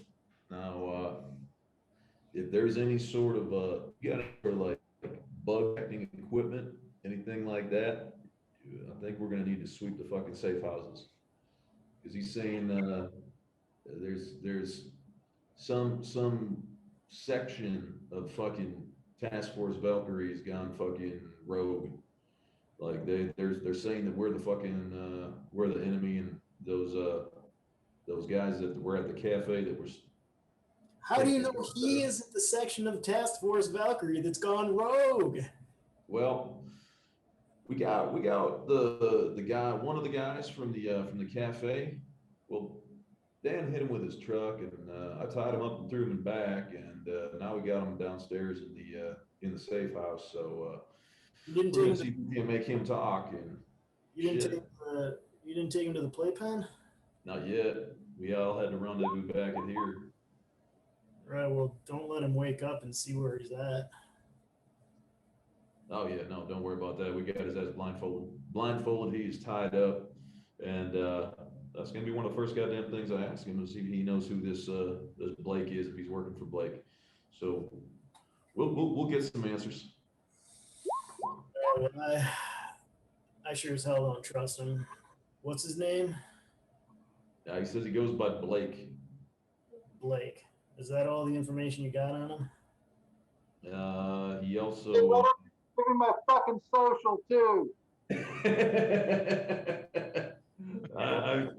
As soon as you tell him what his name is, you see Floyd take out one of his burner phones and start putting some shit. Of fucking course. Like that, boy. Good job, Floyd. Yeah, you get to work on that, and I think me and Tommy or Dan. I don't know if Dan's got the stomach for it though. We'll put the screws to this pork we got in the back and see if we can make him sing. Why the hell did you bring him here? Where the fuck else we gonna bring him? We all had to rendezvous someplace. Shit, Floyd. You saw what was going down. Father Albright's got a bullet in him. Well, was he? So Floyd is saying that because he didn't know that he was already here when you got here. So he thinks Blake. He's talking about Blake Strong. Oh, him? No, that motherfucker was here. Why'd you bring him here? This is our place. No. Well, I didn't bring him here. So, so you see, when you join Valkyrie, you know, it's military. You go through all sorts of physical examinations. They give you shots. They give you boosters, all sorts of immunizations and whatnots. And one of the things they did was put a fucking tracker in me and Tommy. I knew it. It's all good. I knew it. Yeah, well, hey, we're the good guys. Or up until most recently, we were the fucking good guys. So you don't have to worry about it because they're the ones who fucking pulled our shit out the fire. But we got rid of the fucking trackers. And so we should be clean. But that's why I'm asking you. I don't 100% trust this fucking guy either. But I'm willing to trust him for the time being. He did show us where at least one of the trackers is. But if you got any other sort of... Whatever you do not tell him where the rowboat is. And I'm moving it. I'm moving the rowboat tonight. Affirmative. Yeah, you find a safe spot for that fucker, and we'll make sure to keep that one off the fucking records. All right. Did say that he's got people on his side that are trying to scrub all of our fucking records right now to make sure that the fucking the bad guys at Valkyrie, the ones who've gone fucking rogue, that they hopefully they ain't gonna be able to cross track and reference any of our other safe houses. So we should be good for here tonight. We'll fucking sleep on it. You can go and move the boat, and we'll fucking get back to shit. All right. Stop trusting so many people. That's your problem, you know. I'm fucking trusting you. It's working out so far, so good, right? All right. So All right. As this conversation was happening, is there anything happening in the other room with Father Albright? So after just knowing, so I'm not a part of the group. I have to confer with the other shadow priests, the people that I work for, to see what, because Alice is a priority. I'm chasing demons, they're chasing vampires. So I need to so the way I can communicate with the shadow priesthood via pigeon. So that should be, you know, I go off, motherfucking pigeon come down, put a little note. Can I get that or no? For society shit, right, bro? Some underground, ancient, you know. I feel like this is an analogy for something. You can have pigeons, but the only way they work is you have to communicate them by talking to them like this. You can say, "Okay, pigeons." I'm pretty sure the messenger pigeon had become extinct like sometime 100-some years ago. Yeah, but so is the Malleus Maleficarum. That's supposedly was just disintegrated. Look at us now. What? The Malleus Maleficarum, the shadow. Me. So One they were the ones that kept the pigeons. Yeah. Okay. You've got means to communicate. You know, but they are so dark and deep and secret that nobody else knows what they are. Okay. Well, then I'll use those means to communicate. It's the Catholic way. So that's what I'm doing. Patiently waiting. Okay. Catholic way. Drinking whiskey. Real dark, real deep, real secret. Yeah. So yeah, after I very calmly talk to Floyd. I'm going to turn around and go, fuck! Just start kicking the dirt, motherfucker. Yeah, I'm ready to just go down there. I'm like, I don't give a fuck. I don't need to take this guy to any other place. I'm just gonna fucking interrogate him right now. He's fucking dying anyway. So fuck it. Take him to the torture suite. Fuck, I don't even know if he's gonna fucking last that long, Floyd. I can heal him. Yeah. It's like, Padre, I can bring him back from life, from his brink of death. I can do this. But I appreciate your offer there, Padre, but I don't know that you're gonna want to stick around for this. This is probably things that I don't know if any amount of atonement's gonna fucking wash clean. it's the same son of a bitch that shot me? It's up to you. No? No. no. Nope. It's the guy that was run over. Oh yeah, that's right. It's the one that Dan hit. I raise my whiskey with a glass ice in there. I say, well, have at it, Jeb. Cheers. All right, yeah, I'm gonna Now go. that's the Father Albright we all know him. So it's to be tortured to death, eh? Off with his head. You torture. Mhm. Can't stand torture. You are a Dark Ages kind of priest. 1600s, Massachusetts. That should, Like about this much of the Inquisition in there. Yeah. He's only Just a bit. Inquisition up to about here. He's got this little bit up here that's like, Sunday stories and nursery rhymes, and the rest Yep, of it. yep. Bless you and be on your way. That's that little part. Do me a favor, cut his little finger off and save it for me for Easter Sunday. Yeah. like a space. Jeb, you go over to the guy, Yeah. and he's dead. Oh, no. All right, well, Obviously dead. He's been dead for a while. I'll rifle through his pocket, see if I can find anything. Well, let us know if his condition changes. Oh, motherfucker. Holy shit. Inspiration. I'm going to check his goddamn leg, see if he's got a fucking tracker on him. Dun, dun, dun, dun. He does? Yes, he does. We're all All right, fucked. Cutting that fucking tracker out. And I'll hand it to Floyd. Oh, Okono sees Yep. Jeb Yep. mutilating the bodies, and he runs over with his tomahawk too. Okay. You cut Jeb's hand off. Whoopsie! Should have been more careful. I'm gonna cut the fucking tracker out, and I'll walk by fucking Blake and be like, "Did you know this guy was fucking marked as well? I thought you said they weren't Valkyrie." Well, that probably means we need to get the fuck out of here. Dun, dun, dun, dun, dun. Floyd just says, I keep telling you, you guys are no better than the Borg. Hey, who brought this Boomhauer motherfucker with us? This guy. Like, I get Tonto and I get the Padre, but what is this guy? He's I'm a mushroom cloud laying motherfucker.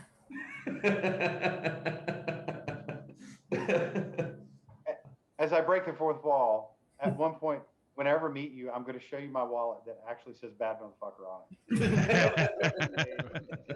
it. 15 years ago. Says bad motherfucker. Yeah. I'll hand the tracking device to Floyd and say, "Hey, is there anything you can do with this? I don't know. Can you like reciprocate the ions, do some Star Trek shit? I don't know. Is there something you can do that would make this fucking thing, I don't know, not fucking point to us? I don't know, throw it in the river. I don't know. Yeah, I can get. I'll take it the fuck out of here. I'm gonna take this the fuck out of here, bury it somewhere that no one's gonna find us, and then at some later date I'll come back to it. There's no way I'm taking this with me. There's no way I'm taking this anywhere near any place that we go to. Hey, No, that's all hey. you guys, chill out. You crazy guy, take that thing with some duct tape. If you need some, Mark have red. some in my car. And Scratch Floyd my will look car, at you. get your eyes out. But I want you to take that outside to the first car that you see pull up at the stop sign, figure out how to walk up behind the bumper and just tape it to the back of the fucking bumper, okay? Let it go, because as long as it's moving, they're going to keep following that.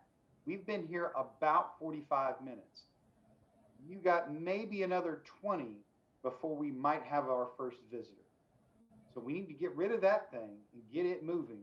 And then we need to collect up everything you've got out of here, including your drunk British friend who's passed out over here from the heroin and all the other stuff. And then we probably need to get on the road. If your friend the Padre needs help, I've got a medical bag in my car, but we've got to get moving. We don't have a lot of time right now.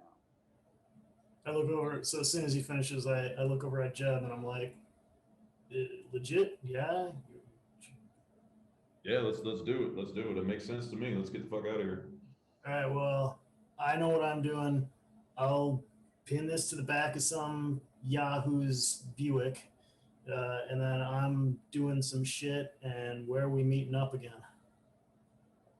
Somewhere next Monday. I'm about to pass out. Let's meet back at the, I don't know, fucking Wiener Palace. All right, yeah, we'll meet back at the Bridiots' house. Yeah, no sense. Until we know we're fucking clean, I don't want to go to any other of our fucking safe houses. So if somebody's gonna get burned down the Wiener Palace. Besides, Bunny and Sunshine are there, so. Good shit. Yeah, it's super good place to wrap up. Yay! Yay! We made it, sort of. We did a World of Darkness night. Yeah. All right. It started out a little bit weird and slow, but it was 3 months since we played last. So it does not feel like 3 months, and yeah. I did not realize that, and then I as I saw you guys trying to reconnect what was happening in the first 15 I'm like, minutes, where are we? I was like, these dudes are in character like fast, man. This is dope.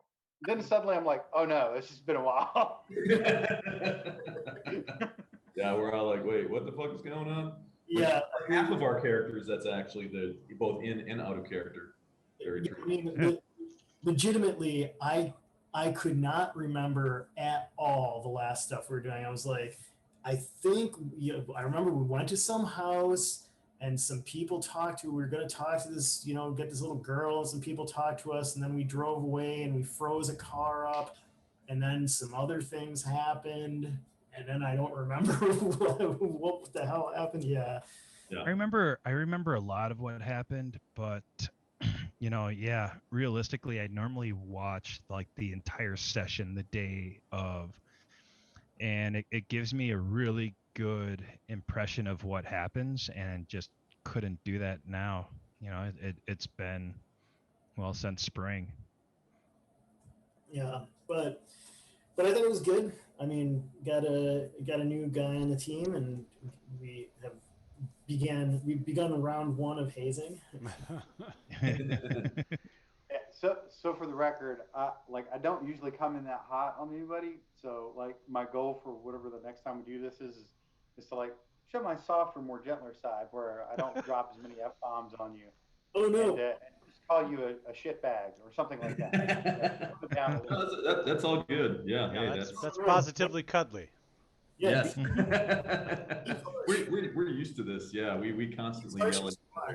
Yeah. The Bridiots. We're always yelling at Bart pretty much constantly. Yeah. The more unyielding you are, the better we react to it. Well, it's what's kind of cool. I got to figure out how to bridge to Father Albright, because like none of his shit is a priority for me, like in the list of things I'm supposed to be doing. So I got to figure out a way to like figure that part out. Like, well, yeah, I mean, out of character, yeah, Jeb is just a weapon. Just point him at some bad stuff and let him loose. But I think I'm totally tracking that already. Yeah, I think everything's kind of connected. So I'm sure, or I'm thinking at some point down the road, like the whole Alice and the demon possession is going to link up with the fucking vampires and the werewolves and everything else. So we're all going to be like on the same fucking page. Like, even though right now it seems like, hey, well, I'm doing my thing, and well, I'm going to do my thing, then we're going to go, oh, hey, shit. Our things are the same thing. So I suspect you may be right. Yeah. That would be my guess. Again, Jed has no idea. Jed. On the record, that is the most tamed and reined in I've seen Jeb since we all played in person. Yeah, Jeb's just tired, man. He's been. Yeah, I was like. Well, since we played in person, and my ex was playing Finn, and browbeat you down. Oh yeah. She did a great job. Yeah, she was awesome with that. That was a lot of fun. No, yeah. With Jeb, I was just kind of like, okay, so he's definitely pissed, but now he's really confused and he has no idea who the fuck is shooting at him and who this new guy is. And I'm like, should I just shoot this new guy right now? I'm like, no. What would Floyd say? Floyd would say, ask questions first. So. Hey guys, we're gonna go ahead and kill the stream. Thanks for watching. We'll be back next Monday with something. All right, thank you guys. Same bet.